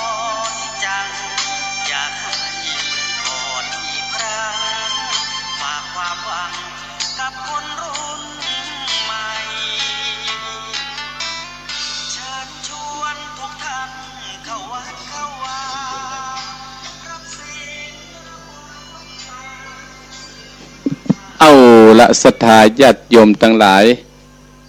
บรรดาพ่ออุ้ยแม่อุ้ยพี่น้องศรัทธาท่านผู้ฟังทั้งหลายปิกมาแหมแล้วเนอปิกมาแหมแล้วศรัทธาญาติโยมปิกมาแหมแล้วเอาเน้นนิกมาพอนี่กำเนิดมันไหลไปได้ฮะนั่นไหลไปได้เนาะมาแหมแล้วศรัทธาเป็นรายการมรดกธรรมกำเมือง มรดกธรรมกำเมืองศรัทธาญาติโยมมันเป็นมรดกธรรมกำเมืองเนาะวันนี้เป็นวันติดศรัทธาญาติโยมจะอยู่กับอีป้ออีแม่ศรัทธาเฮาแหมช่วงที่ช่วงที่สองนี้ก็จะอยู่ถึง6 โมงศรัทธาญาติโยมออกรายการวิทยุก็จะได้ไปเวียงแห่งต่อไปศรัทธาภาระหน้าที่มันมีวันพุธก็มีงานศพเนี่ยวันพุธวันที่30เนาะ30ก็มีงานศพวันค่ำศรัทธาญาติโยมเนาะก็เป็นภาระหน้าที่ที่หมู่เฮาตั้นทั้งหลายบนตังวิหารอาตมาภาพก็จะมีการทำวัดเช้าเพราะว่ามีตนรองเพิ่นนำศรัทธาญาติโยมเพิ่นที่มานอนวัดเนาะสามเณรกำลังลุกหย่อนๆเย็นๆอยู่ศรัทธาญาติโยมเน้นไม่กี่ลุกแต่เจ้าละศรัทธาญาติโยมเนาะศรัทธาญาติโยมอาตมาภาพก็จะได้ตี 5ก็เดิมฟังโมทนากับก้านน้ำก้าไฟก้านน้ำก้าไฟนี่ยังได้มอบไปตังท่านอาจารย์พันพระครูพิวัฒนวิกรมเตื้อก็หมายมีแม่นงรักพิทองจาได้ถวายก้านน้ำก้าไฟและก็หมายมีแม่อัมพรปิ่นแก้วบ้านเลขที่106หมู่ที่2บ้านหัวฝายบ้านกาดแม่วางจังหวัดเชียงใหม่ร่วมเป็นก้านน้ำก้าไฟพ่อประพันธ์แม่แดงกันทาบ้านหัวฝายแม่วางร่วมเป็นก้านน้ำก้าไฟอันนี้โมทนากับณป้อประพันธ์แม่นาเขียวคำสุขได้ถวายการเทศเนอะอันนี้โมทนาสาธุอันนี้โมทนากับป้อสาวคำแม่ประภัยหัวฝายแม่วางวันนี้นี่มาใหม่แม่อภรนี่เนี่ยแม่อภรนี่ถวายประตังเจริญแม่อภรปิ่นแก้วอันนี้แม่อภรหัวฝายถวายให้กับท่านอาจารย์วรรณชัยอาตมาภาพจะวัดที่สถานีใหญ่มดแล้วก็เพิ่นจัดคนเดียวเพิ่นเนาะอนุโมทนากั้นน้ำก้าไฟอันนี้แม่ศรีธรบุตรศรีโปงบ้านหนองล่องอนุโมทนากับศรัทธาญาติโยมทุกท่านที่ได้ถวายกั้นน้ำก้าไฟและตอนเจ้านี้เจ้าภาพการเทศนั่นก็คือป้อประพันธ์แม่นาเขียวคำสุขหมู่ที่6บ้านใหม่หนองหอยและก็แม่ดีภรรกาบ้านป่าตึงและก็นางโสภิตกันทาบ้านหัวฝายได้เป็นเจ้าภาพเจ้าสถาการเทศเนอร์นางโสภิตกันทาบ้านหัวฝายแม่ดีภรรกาเนาะและก็ป้อพันแม่นาเนอสถาญาติโยมเนาะเนี่ยตมาภาพก่อนจะได้เทศน้ำเทศธรรมแล้วก็จะได้ได้จ๋าสรุปเรื่องฮือสถาต่อไปล่วงเลยไป5 นาทีและสถาญาติโยมตั้งอกตั้งใจรับฟังเนอธรรมนี้มีชื่อว่าธรรมกรรมศรัทธาญาติโยมธรรมกรรมเนี่ยมีคติสนใจเทศได้กู้งานแบบว่างานศพงานขึ้นบ้านใหม่ส่วนมากเพื่อจะเทศอุทิศส่งกุศลให้กับเจ้ากรรมในเวรพ่อเกิดแม่เกิดร้านที่พิมพ์ขายนั่นกับร้านพินโยหลับปูนเนอะที่เพิ่นพิมพ์ขายอันนี้อาตมาภาพก็จะได้เทศนาโดยเรียบเรียงโดยญาณสัมปันโนเนาะตั้งอกตั้งใจเนอะตั้งอกตั้งใจสดับรับฟังมรดกธรรมกำเมืองต่อไปแล้วก็มามาจาต่อไปเนาะนะโมตัสสะภะคะวะโตอะระหะโตสัมมาสัมพุทธัสสะยะติสังวะเตปิสังตติสังรัปปะเตปะรังกัญญานะกะเดกันดายานะกะดังปาปะกะเรจะปาปะกันเตสันตะโวตุลาสะโพธิสัตว์ตั้งหลายตึงยิ่งใจมวลโมอันพร้อมอยู่ฟังตามตั้งสัตตานิวิ ตโยจุงจักจำจื้อไว้เอาเป็นไม่ตายสอนใจลำดับไปนานิเตอกิลาดังหูมานี้เล่าปางเมื่อพระโพธเจ้าจินนาปันสำรันยังโยดในแก้วกูเจตวันพูดใดได้อ่านใจจื่นตุกเป็นหมื่นนิอายพิกูตั้งหลายมวลหมู่แวดอ้อมล้อมเป็นบริวารนาตั้งมาจากการกล่าวโอถึงกรรมอยู่หมู่สัตตาตินานาปาพุทธเจ้าโตนะเป็นพี่เก่าโลกาสัพปัญโยกะนิงอันเอตอันจากเทศนาสอนสัตตามวลมากคือพ้นจากตังตุกีอันเกิดมีบทน้อยใหญ่ในโลกใต้สงสารพระจิตนามานตนองอาจก็โอกาสเทศนาว่าภิกขเวดุลาภิกขุตั้งหลายกรรมตั้งหลายเก่าแก่ได้แก่การกระทำพูดใดสร้างกรรมการหยาบจักเป็นบาปกาลี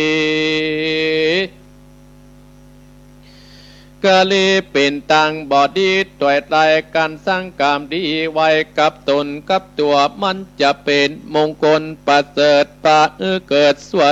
สดีกรรมนั้นมีหลายประเภทจากที่เจตอันกรรมยังกุศลกรรมเป็นเก่าอกุศลกรรมเราเป็นไปตั้นตั้งหลายมวลหมู่จุงพับหูอย่าไปเดเตออันว่ากุศลกรรมนั้นเล่าคือคนหนุ่มเท่ายิงใจหูละอายต่อบาปอันกะหยาบมัวดำศีลองค์กรรมแปดได้กดแกดกับตนนะภาวนาทุกคำเจ้าเว้นบาปเศร้าจุประกันได้ตันเก่านามวัดปูพามตันไปจะใจแก่เจ้าติใบภิกขุเตนตั้งสามมาเนนใหญ่น้อยใจจื่นจอยมานาสาย้ำวัดวาสร้างก่อแปลงกุฏิต่อลงโบสถ์วิหารลวดศาลา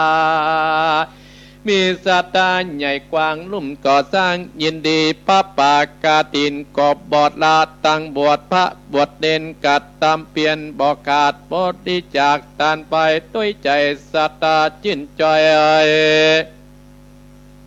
หน่วยตามศาตาเป็นมักกัดตาใหญ่ไตเตียวไตไปรอดเบียงแก่ยอดเมืองสวรรค์สุขคืนวันข้ามเจ้าปะมาเอาเครื่องกาดนักปัจจาแม่นแก่ว่ากองนี้แม่นกุศลกรรมและนา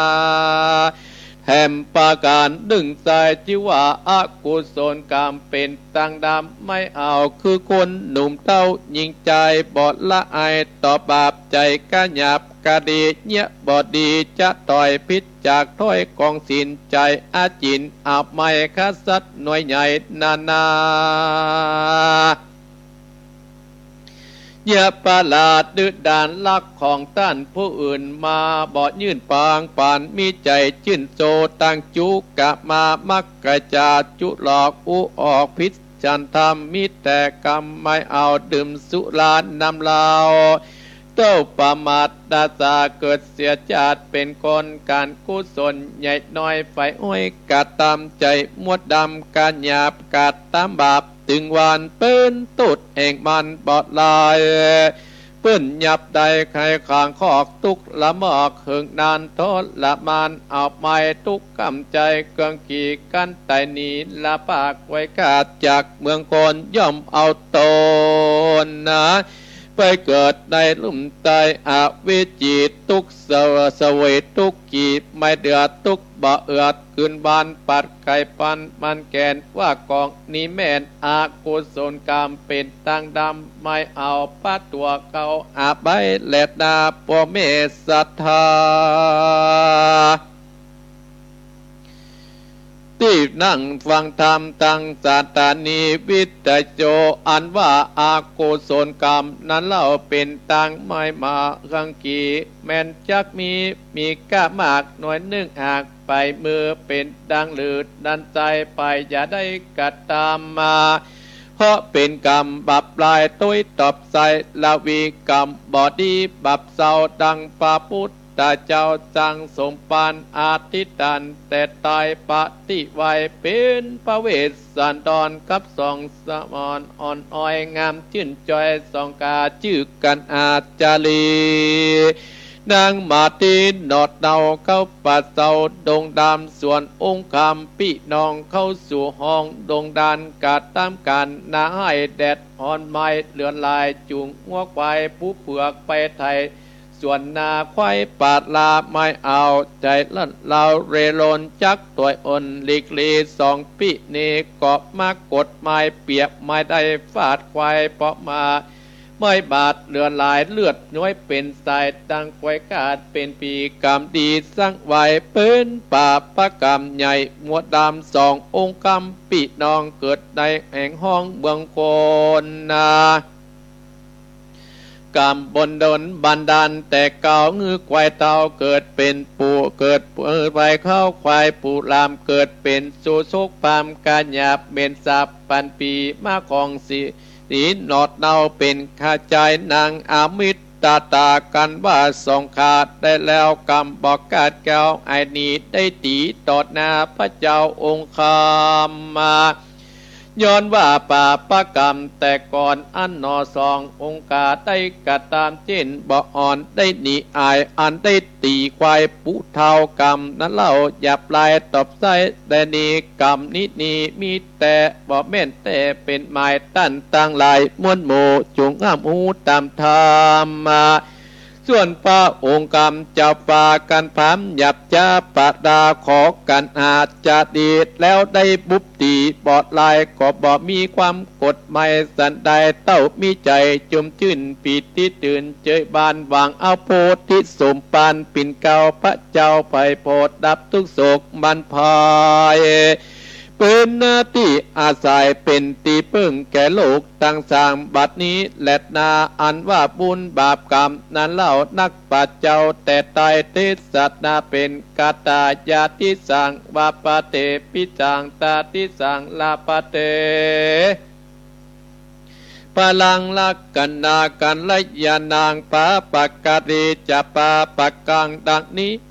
กันว่าปุกกะละยิงใจหนุ่มเตาแหวนพืชเม็ดเก่าลงดีย่อม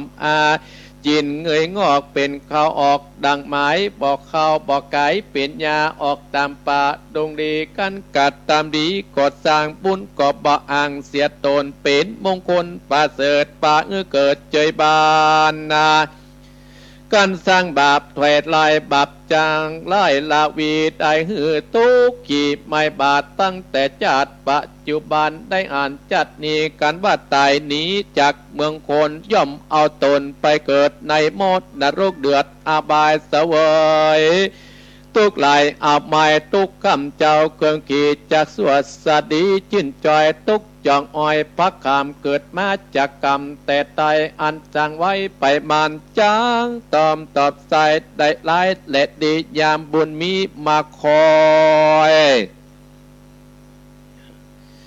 ย่อมจากใดเจบานยามบาปอ่านมารอดย่อมถอยอดตันนัดใจบอกมีไปจากอาจตัดเสียเห็นจากกรรมดังพระองค์กรรมกาจีดังนี้เป็นหมายตั้นตั้งหลายมวลหมู่อันนั่งอยู่ฟังตามตั้งสถานีวิทยุปาการจำชื่อไว้แล้วเอาเป็นไม่ตายสอนใจดิกลิ้งหนีไกลจากบาปกรรมเอาตนหับตั้งบนตาหนุนจะใจมิสินไว้กันสาภาวนาทุกคำเจ้าไต่เต้าไปดีแดดเตอสัตตาตั้งหลายมวลหมู่อ่านพร้อมอยู่ฟังธรรมมายังมีกรรมแต้มปานหนึ่งเล่าเมื่อมีคนหนุ่มเต้ายิงใจได้วามวากะลาตายจากเมืองกอนละขับตนเอาไปในโลกหน้ายิงใจเรียกคนติดไตว่ามรณกรรมเป็นกรรมแต่ไทยติดสืบไปนานามาโดดโคโอนตั้งหลายเท่ายิงใจย่อมมีเกิดแก่เจ็บตายปัดภาคเบาเว้นจากคนใดพ่องตายไปตั้งแต่น้อยพ่องเป็นดอกเล็กละอ่อนน้อยพ่องตายเมื่อยามหนุ่มหน้าสีจุ่มมีบานพ่องมอดลัดนาตายอายุเท่าแก่จัดลาอันมอดลัดนาดันลาว นักป่าเจ้าได้ไขกรรมว่าเป็นกรรมแต่ตายอันนี้แดดนาหมู่ที่เอาสั่งไว้ไผ่มันจักมาตอบตานตอบใจได้ไล่และดีพ้องไตนีความนาย้อนปื้นคาวามวาย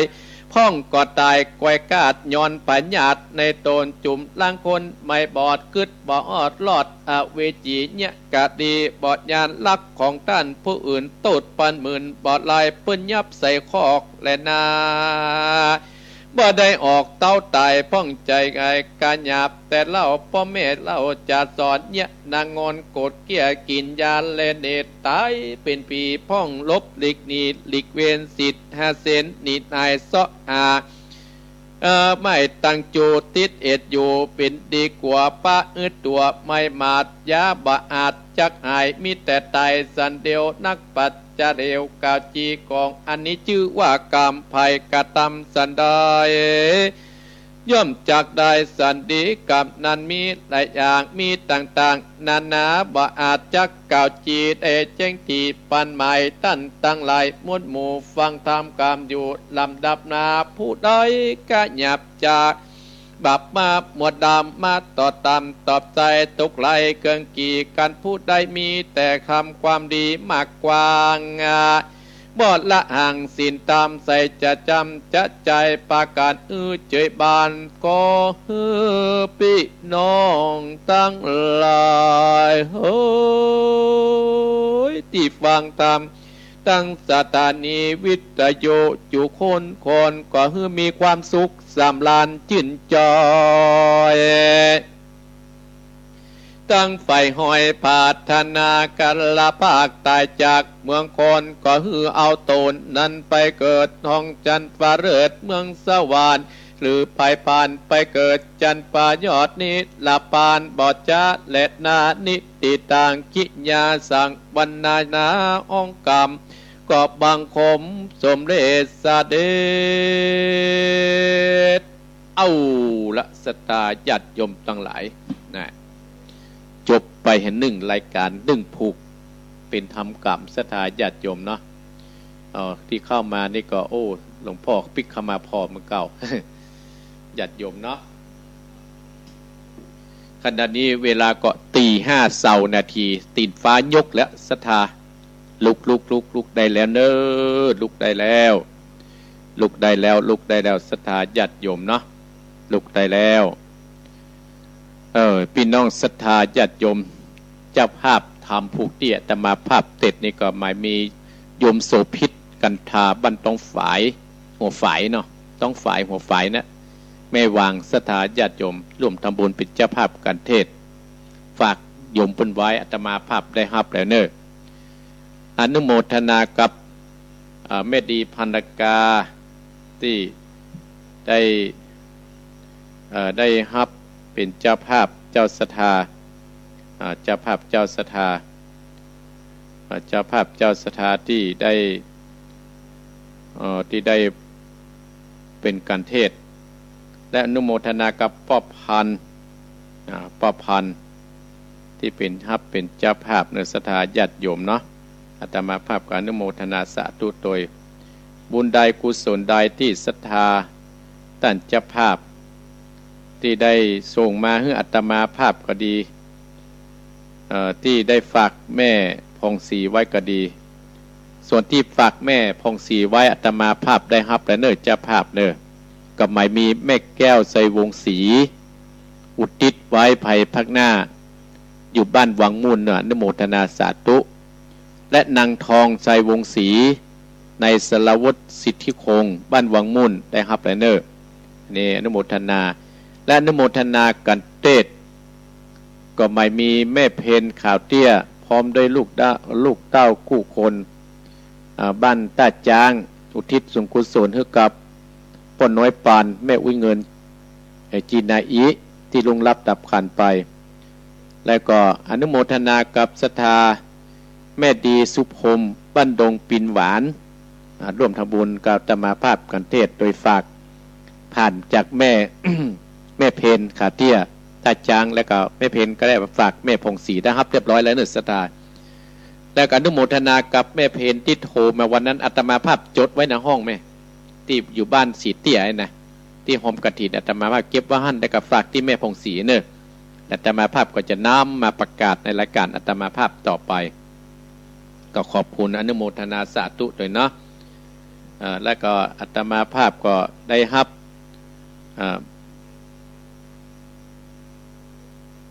ญาติโยมอันนี้ก็วันนี้ก็มาได้อยู่เนอะโยมแม่อันนงรักเนาะวันนี้ก็ยังได้อยู่วันค่ำวันพุ่งวันค่ำไหมวันฮือแหมหน่อยหนึ่งอนุโมทนาสาธุตัวไปเป็นอย่างเนอะอนุโมทนาสาธุเนาะเอาไว้หันก่อน เอาไว้หันก่อนตึงมหานีหายไปไหนเนาะอนุโมทนาสาธุสถาญาติโยมที่แม่นงรักก็ว่าจะมาถวายอาหารมาเป็นอย่างเนอะแม่เนอะถ้ามาไปเจอกับถวายทุกเจ้าฮะเนาะ ก็เดี๋ยวอาตมาภาพออกรายการก็จะไปละ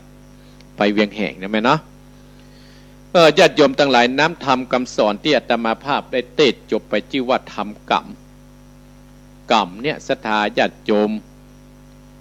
องค์พระสัมมาสัมพุทธเจ้าท่านนั้นได้ตรัสว่ามีอยู่สองกรรมมีกรรมดีและกรรมบดีศรัทธาญาติโยมกรรมบดีก็คือที่ไปเบียดเบียนคนอื่นให้คนอื่นได้ตกทุกข์ได้ยากเดือดร้อนกันเดือดร้อนปุ่นปีนังในหมู่บ้านในนั้นศรัทธาญาติโยมกรรมดีก็คือกรรมที่ทำให้คนอื่นนั้นได้มีความสุขไปสร้างบุญสร้างกุศลอย่างแม่ดงรักพี่ทองจานี่เป็นต้นและหลายคนศรัทธาญาติโยมก็เปิ้นบ่ได้สร้างกรรมสร้างเวรกับตามเวรในภายแต่จะสร้างความสุขให้กับลูกกับหลานให้กับคนอื่นต่อไปและเป็นอุบาสิกาช่วยเหลือวัดเหล่ายาวใต้ตลอดพร้อมกับทีมงานที่ไปเพียววัดเพียววาสตาวันศีลวันธรรมบุคคลเหล่านี้เนี่ยหาได้ยากที่เขาสร้างเหล่านี้เนี่ยอาตมาภาพถึงว่ากรรมเนี่ยมันมีอยู่สองกรรมด้วยกรรมดีและกรรมบดีน้ำธรรมคำสอนที่อาตมาภาพได้เทศจบไปเนี่ยเปิ้นได้อ้างอิงเมื่อสมัยองค์พระสัมมาสัมพุทธเจ้าของเฮานั้นในจัดหนึ่งได้เป็นพระเวสสันดรได้เป็นพระเวสสันดรได้ปาแม่นางมัททีและได้ปาชาดีและกันหาเข้าไปบำเพ็ญศีลบำเพ็ญทานสร้างโพธิสมภารอยู่ในป่าไม้สตาญาติโยมป้าลูกป้าเมียไปสร้างโพธิสมภารอยู่ในป่าไม้บทเป็นฤาษีเพื่อจะหาทางพ้นทุกข์สถาญาติโยมเพราะคนเฮาเนี่ยมีทุกข์กันหรอบางคนก็ทุกข์กายบางคนก็ทุกข์ใจจะทุกข์นักทุกข์น้อยแล้วแต่บุญแต่กรรมที่เขาได้สร้างไว้หาปลูกพืชเช่นใดหว่านพืชเช่นใดก็จะได้ผลเช่นนั้นหาไปหว่านปะเต้าอาจจะเป็นปะแตงมันเป็นไปได้ยากบรรทุบะเป็นสตาเหมือนกับสถาญาติโยมเอาเม็ดข้าวไปหว่านพืชหว่านนั่นกันมันจะต้องเป็นเม็ดข้าวปัจจัยกลายเป็นหญ้าอาตมาภาพได้เนี่ยสถาญาติโยมกรรมภัยกรรมมันแม้แต่พระพุทธเจ้าก็มีกรรมแม้แต่ลูกพระพุทธเจ้ายังมีกรรมแม้แต่ชาลีกันหาก็ยังมีกรรมในนั้นนะธรรมที่เปิดบอกว่าครั้งหนึ่งเนี่ยชาลีและกันหาเนี่ยได้ปลาควายเท่าควายเผือกเนี่ยไปไถสวนไถนาควายเท่าควายเผือกตัวเนี้ยศรัทธาญาติโยมวันนั้นขยักกินหญ้าจารีและกันหาที่เป็นละอ่อนแห่งจัดหนึ่งนั่นน่ะเป็นเจ้าบ้านควายเผือกนั้นได้เป็นควายแห่งจัดได้เกิดเป็นชูชกควายนั่นกินหญ้าจารีกันหาเอาไม้บุบควายเผือกนั้นพอจะตายเลือดพอย้อยศรัทธาญาติโยมแห่งจัดนั่นน่ะละอ่อนสองคนได้เกิดเป็นเจ้าชาลีและกันหาควายเผือกนั้นได้เกิดเป็นชูโชกศรัทธาญาติโยมก็ได้ไปขอละอ่อนสองคนคือจารีกันหาจากพระเวสสันดรแม่นางมัททีเพิ่นไปเสาะของในป่าเพื่อจะมาเป็นคนใจของนางอมิตตาในเรื่องธรรมนี่นะจะชูโชคก็ไปขอพระเวสสันดรก็ฮื้อแบ่งป่านฮื้อสองคนเนี่ยมาเป็นข้าใจญาติโยมทั้งหลายบรรดาอีพ่ออีแม่พี่น้องศรัทธาญาติโยมกรรมนั้นมาตันผู้ชูโชคนะเอาไม้เคี่ยนสองกุมารเนี่ยจนปะเลือดปะย้อยปะแอบศรัทธาเหมือนกับ เจ้าละอ่อนจารีมาเมื่อเปลี่ยนละอ่อนจะบ้านเอาไม้ไปบุบควายเผือกเนี่ยที่อาตมาภาพไว้กี่ต่อหน้าต่อตาพระเวสสันดรก็บ่รื้อโทษบ่ดูเครื่องอันยังสักอย่างบ่เดือดร้อนสักอย่างเพราะว่าตั้งใจจะสร้างโพธิสมภารตั้งใจจะสร้างบุญสร้างกุศลให้กับเนื้อกับตัวอันเนี้ยแหละศรัทธาญาติโยมบรรดาพ่ออุ้ยแม่อุ้ยพ่อออกแม่ออกพี่น้องศรัทธาท่านผู้ฟังทั้งหลายเนี่ยมันก็เป็นกรรมติดตามเฮาตัวเฮาไปเรื่อยๆไผสร้างจะใดก็ต้องได้ผลจะอันกายกรรมกรรมทางกายวจีกรรมวจีคำทางวาจามโนกรรมกรรมทางใจศรัทธาญาติโยมทั้งหลายบางคนได้เกิดมาเป็นลูกพ่อนั้นแม่นั้นพ่อแม่สอนมีความโกรธความเกลียดเปียยาเลเนตมาฆ่าตัวตาย ตายไปก็รับทุกเวทนาก็เพราะว่าตายกับกระบวนการด้วยความโกรธความเกลียดศรัทธาญาติโยมเพราะฉะนั้นเพิ่นเลยเหมือนเฮาเนี่ยได้มีความโกรธความเกลียดพ่อแม่สอนก็คือตั้งอกตั้งใจฟังเพิ่นถึงบอกว่าพ่อแม่เนี่ยเป็นพระอรหันต์ในบ้านเปิ้นถึงว่าพ่อแม่เนี่ยเป็นพระอาจารย์ประจำชีวิตเฮาเปิ้นว่าพ่อแม่เนี่ยเป็นพระพรหมลิขิตชีวิตของเฮาอันเนี้ยศรัทธาญาติโยมทั้งหลายที่อาตมาภาว่าพ่อแม่เป็นพระอรหันต์ในบ้านของเฮาเป็นตุเจ้าตัวหนึ่งเป็นพระอรหันต์ที่เกิดเฮามาที่เลี้ยงดูแลเฮามาจนใหญ่หน้ากล้าบานเฮาจะไปกินเฮาจะไปตานเฮาจะไปที่ไหนเฮาก็ต้องตานพ่อตานแม่เสียก่อน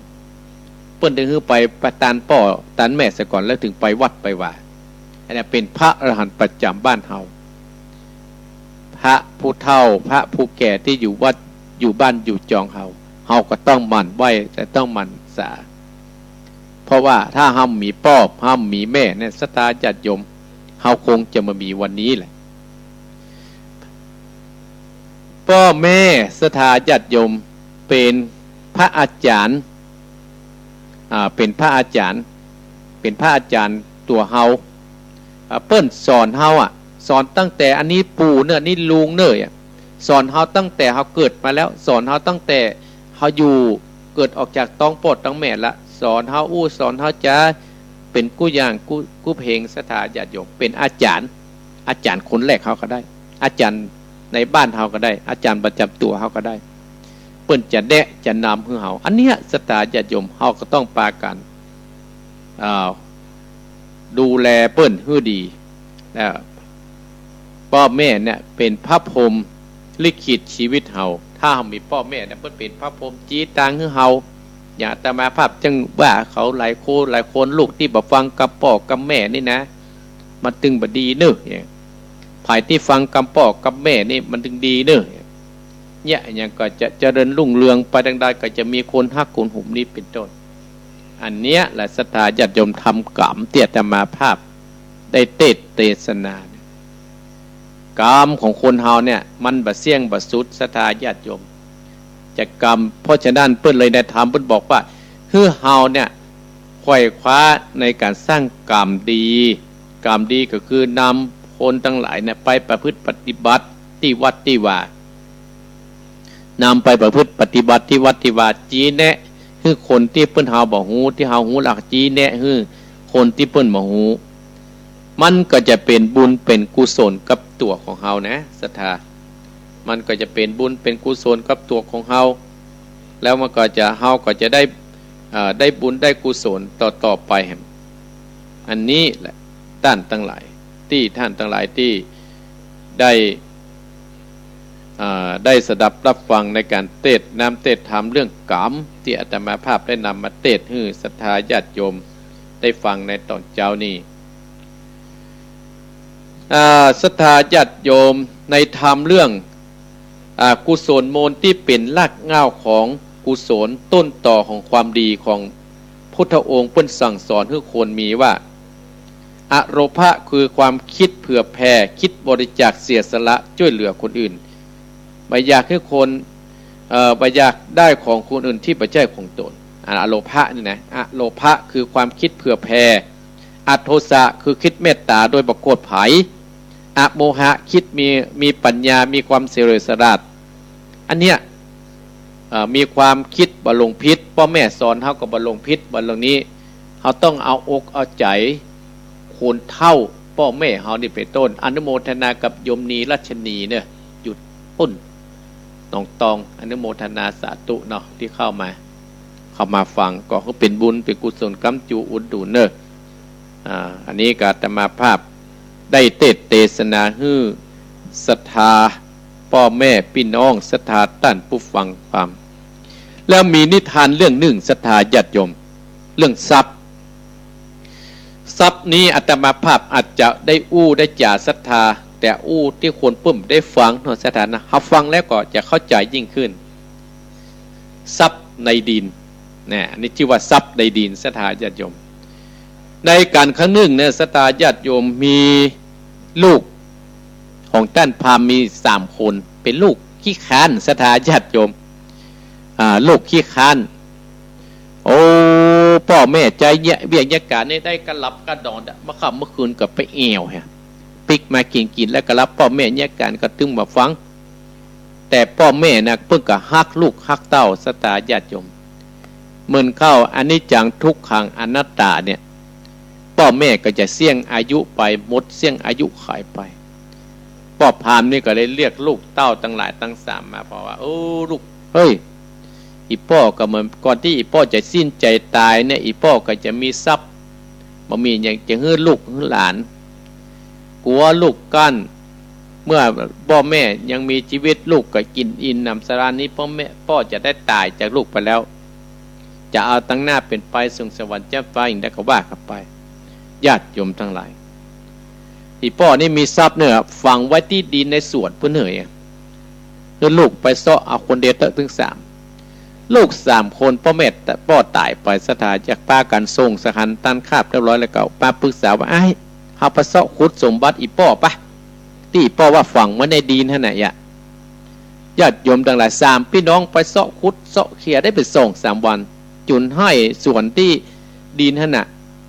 เล่นเกี้ยงไปด้วยศรัทธาญาติ3 คนจนไปอิดปนเหนื่อยไปหิวก็เลยปรึกษาโอ้ยพ่อให้จุอะไรกันไอ้เพิ่นก็เลยไปเอาเม็ดข้าวโพดมาหว่านศรัทธาญาติโยมทั้งหลายเอาเม็ดข้าวโพดมาหว่านโอ้ยมึนเข้าได้กินอาหารได้กินน้ำฝนกับเม็ดข้าวโพดนั้นก็งอกก็เงยขึ้นดีออกผลให้ดี3 พี่น้องก็เลยเอาข้าวโพดเนี่ยไปขายกันตลาดโอ้ได้เงินได้ทองศรัทธาญาติโยม3 คนพี่น้องก็ได้สติมาโอ้อีพ่อว่าทรัพย์ในดินเนี่ยโอ้มีในดินนี่แต่ล้อเนี่ยอีพ่อมีที่ดินเฮาไว้ปลูกผักปลูกไม้ขายเหมือนกับเฮามาเสาะไปเดี๋ยวเฮาบอกโอ้เพิ่นเป็นปริศนาธรรมเนี่ยญาติโยมทั้งหลาย3 คนนั่นก็ได้สติขึ้นมาได้เป็นมหาเศรษฐีก็มาตั้งอยู่ในตนประมาทได้สติขึ้นมาโดยการสอนของพ่อเป็นแบบปริศนาเนาะศรัทธาญาติโยมเนาะโอ้ศรัทธาญาติโยมประเดี๋ยวนี้ก็โอ้5:35ละศรัทธาญาติโยมเนาะอาตมาภาพอาจจะออกก่อนแล้วก็จะโอนไปให้ท่านอาจารย์วรรณชัยเพราะจะได้เกียมตัวเดินทางไปไกลไปเวียงแห่งศรัทธาญาติโยมวันพุธก็มีศพหนองเฮียงที่นี่ศพตายเหมาะคนเฒ่าอายุ90 ปีเอาละศรัทธาญาติโยมเนาะภัยจะโทรก็จะไปลืมก่อนที่จะโทรเนี่ยอาตมาภาพก็จะประกาศงานบุญเนอะวันที่5ก็ปากันไปธรรมสัญจรที่สำนักสงฆ์สารมหาพลดอนเป่าเนี่ยไปพบปะอาตมาภาพที่หั่นเนาะใครจะไปกินเจที่ร้าน4 พลอยเนี่ยกินฟรีตั้งแต่วันนี้เป็นต้นไปญาติโยมทั้งหลายวันที่2 พฤศจิกายนเนี่ยศรัทธาญาติโยมก็เจิญร่วมทำบุญตาลพญานาคตาลศาลาตาลกำแพงที่อีพ่ออีแม่ตาลปูนตาลกระเบื้องที่พ่ออีแม่อันนี้ลดตาลกฐินเลยศรัทธาญาติโยมมีตึงซอมีตึงสปะให้พ่ออีแม่ได้พอได้กวยกันเนาะไผมาก็ได้รับของที่ระลึกเนี่ยทั้งวันศรัทธาญาติโยมจะไปของท่านอาจารย์วรรณชัยก่อนแล้วก็ได้ปิกมาที่นี่ก็ดีก็แล้วแต่เจตนาศรัทธาญาติโยมท่านผู้ฟังโดยเฉพาะผู้ที่ฟังอาตมาภาพก่อนจะลืมเนอะเจิญร่วมทำบุญเนอะวันที่2 พฤศจิกายนได้ยินพี่น้องต้านล้อตาโจกเนี่ยเอาโทรมา082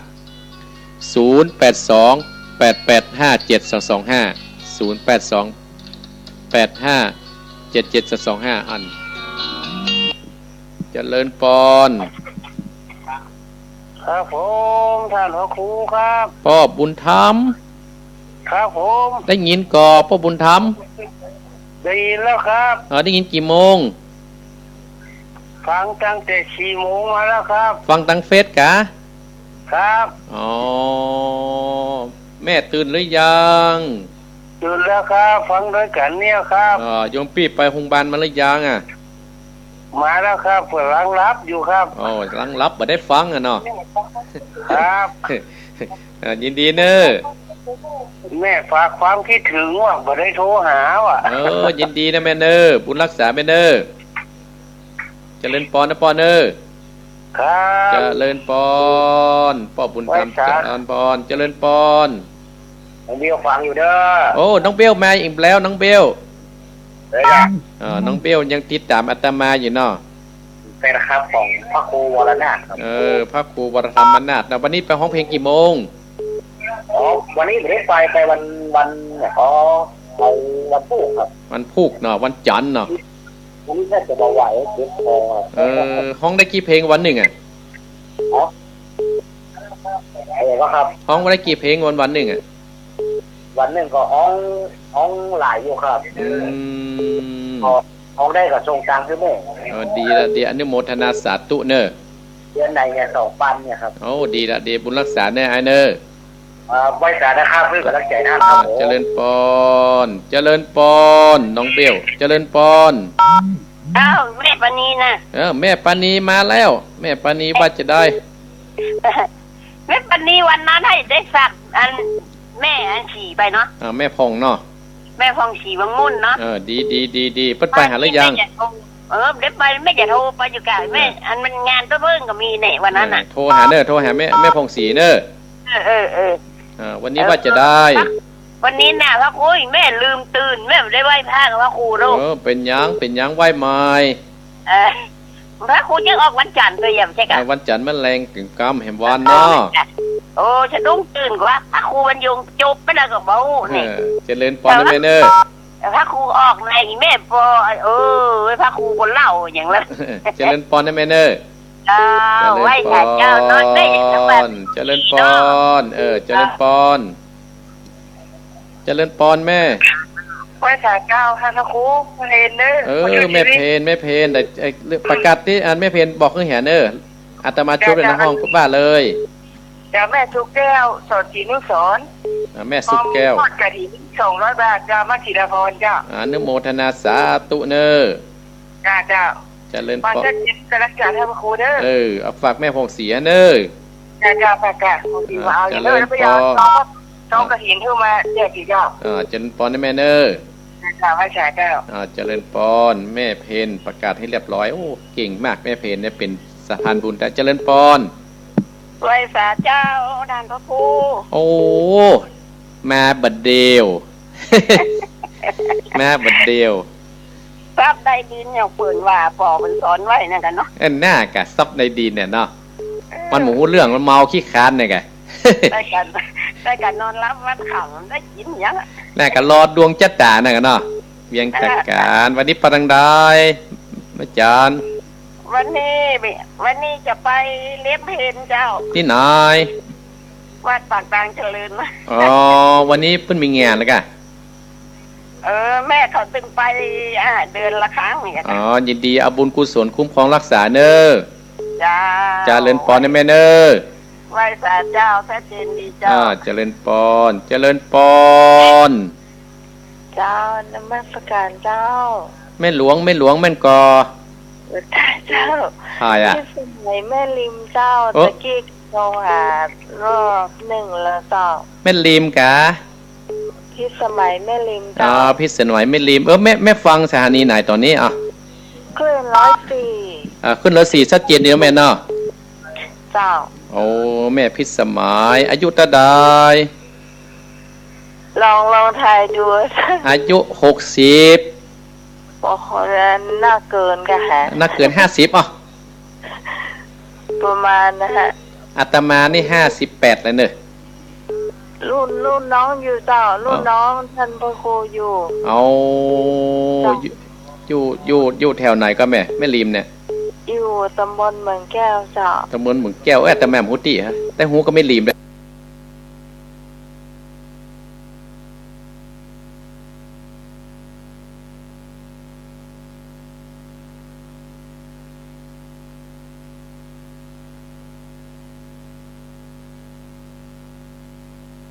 ลูกควายก็เนี่ย นะ ลูกควายกะ ได้ไหวแต่ทานแต่กี้นะแก ยินดีไม่สุกเนอ เจ้า จะเลินปอนไม่สุกตลอดเจริญไม่สุกตลอดเจริญปอน ไอ้สาท่านครูเจ้า แม่หลาย ก็จำได้อยู่นะ แม่หลาย เจ้านี่สองจะไปถึงแม่จิรพันธ์เนอ โอ้แม่จิรพันธ์ได้ยินแล้วเนอ เจ้าเพิ่นจะไปนั่นตะกี้ก่อนเจ้า ดินดีต้อนรับมากินข้าวตอนนี้ก็ได้ บ้านประชักบ้านนั้นท่าผู้ชมชักพลุนเจ้า ได้เลยโอ้ม่วนกะมาเมื่อตอนมากินข้าวแรงนี่ก็ได้ แหม่ไม่ได้หันน้ำใหญ่นั้นมาสีคิรีอ่ะ โอ้บนดอยดีกับว่ารถอย่างรถตู้กะ เดี๋ยวอันตามแม่ไปอ่ะ รถตู้กะแม่ รถตู้นะกะแม่ เพิ่นมาหลายการก็ไปวัดพุทธเสียกี่กิเลอ่ะ โอ้เนอเพิ่นไปกี่กันหมออ่ะ ยินดีนะแม่เนอโอ้แม่ลอยจะมาแล้วยินดีนะแม่เนอจะเลยพรแม่ลายเวียงป้าพุ่นจะมาหนองเหียงวัดพุทธศรีคิรียังแขวนหน่อยนะเจริญพร ไปสาเจ้า จุดที่ไหน สี ลี่แม่ทอง เจ้า แม่ทองว่าจะได้กี่ข้าวคำหยัง แล้วกินเสื้อ ตื่นกี่โมงฮะ ตื่นตีสี่ไป อ๋อตีสี่ป่ายสมใจนะอาตมาตั้งแต่ตีสี่ถึงประเดี๋ยวเลยเนาะ มันเหมือนจะได้ยินไม่เคยอยู่อ่ะ โอ้ได้ยินมัดขวายนี่เนาะโอ้ยินดีแม่ทองเนี่ยอดใจฟังไปเนอะ เจ้า บุญรักษาแม่เนอะ เจ้า เจริญพร ใจเด้อ เจริญพรแม่ทองเจริญพร ไปสาเจ้าท่านพระครูฟังอยู่ อันนี้บันทาเนาะ ปัญหาฟังตั้งแต่4 โมงแล้วเนอะ บันทาทาโดยข้าง ต้นใหม่โทรเนาะ ปัญหาก็ไก่เหมือนกันแต่ว่าคนเก่าแล้วฟังตลอด โอ้ยขอบคุณเนอะแม่อมรเนอะ กำลังใจท่านพระครูเนอะท่านพระครูอยู่ดีมีสุขเนอะ โอ้ปอนนี่ ได้ ถึง เสียงเยอะ ปอนนี่ก็ย้อนไปหาแม่เนอะ เจ้าไว้ คุณรักษาเจริญพรโอ้บันทาเจริญพร ไปสาท่านพระครูครับ โอ้น่านมาแล้ว ครับคนหันประเสริฐครับ นึกว่าลืมกันแล้วพี่น้องน่าน ครับอย่าลืมครับติดตามตลอดนะครับ พี่น้องน่านคนนั้นเสร็จเอาว่าจะได้ลูกกี่โมง ลุกตั้งแต่พุทธครับตีสี่ครับวะ โอ้ตีสี่มาแล้วเนาะ ครับ ถ้าขาดวันใดหมอม่วนแล้วเนาะ ครับมาเองวันนั้นมาได้ครับ จะถ้าเปิ้นไปก็จะไปนะกับพ่อ ครับ ยินดีป้อ ครับ ยินดีป้อเนอร์ ครับ เจริญพรเจริญพรเนอร์อาจจะโทรแหมสัก2 สายได้อยู่สตาญาติโยมจะออกก่อนประเดี๋ยวได้จะหมดเวลาละเนาะพุทธศรีคิริรอแล้วประเดี๋ยวหันพุทธศรีคิริเข้ามาหลวงพ่อท่านนิกรก็โทรมาละวิไลพรมณีวันก็เข้ามาละสตาญาติโยมเนาะโอ้สตาญาติโยมอาตมาภาพจะออกก่อนเนาะสตาญาติโยมเนาะจะออกก่อนประเดี๋ยว47อันนั้น47ปิดกันเลยอันน้องเน้นมิกปิดก่อนนั่นเองเนาะน้องเน้นมิกกับลูกแต่เจ้าแล้ว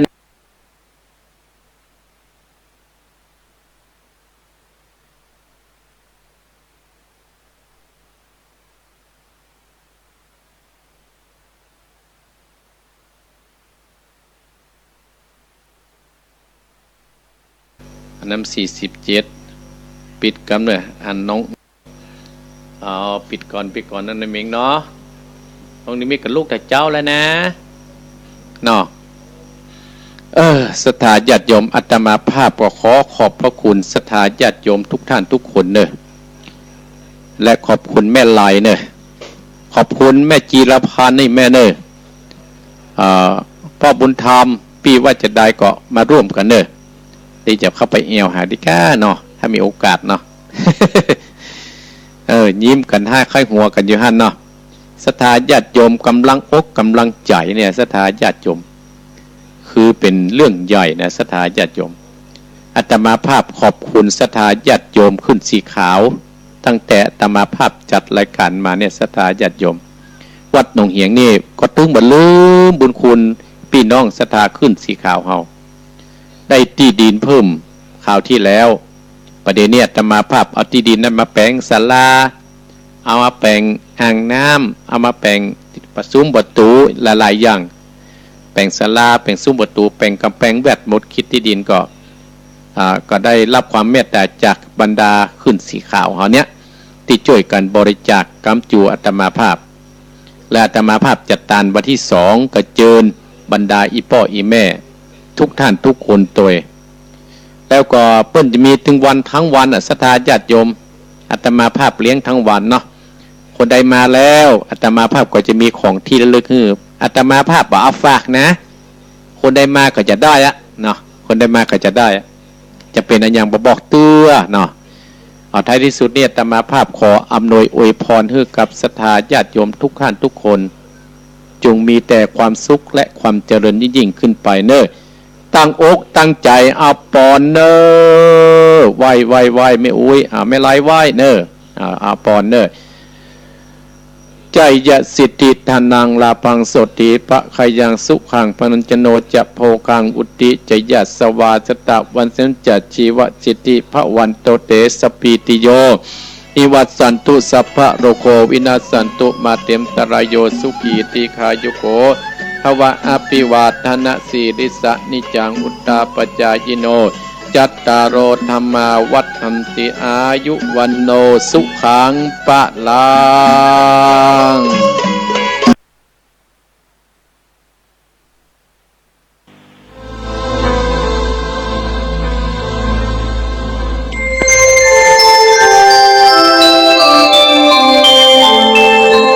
ขณะนี้ท่านกำลังฟังสถานีวิทยุกระจายเสียงพระพุทธศาสนา FM 104.5 เมกะเฮิรตซ์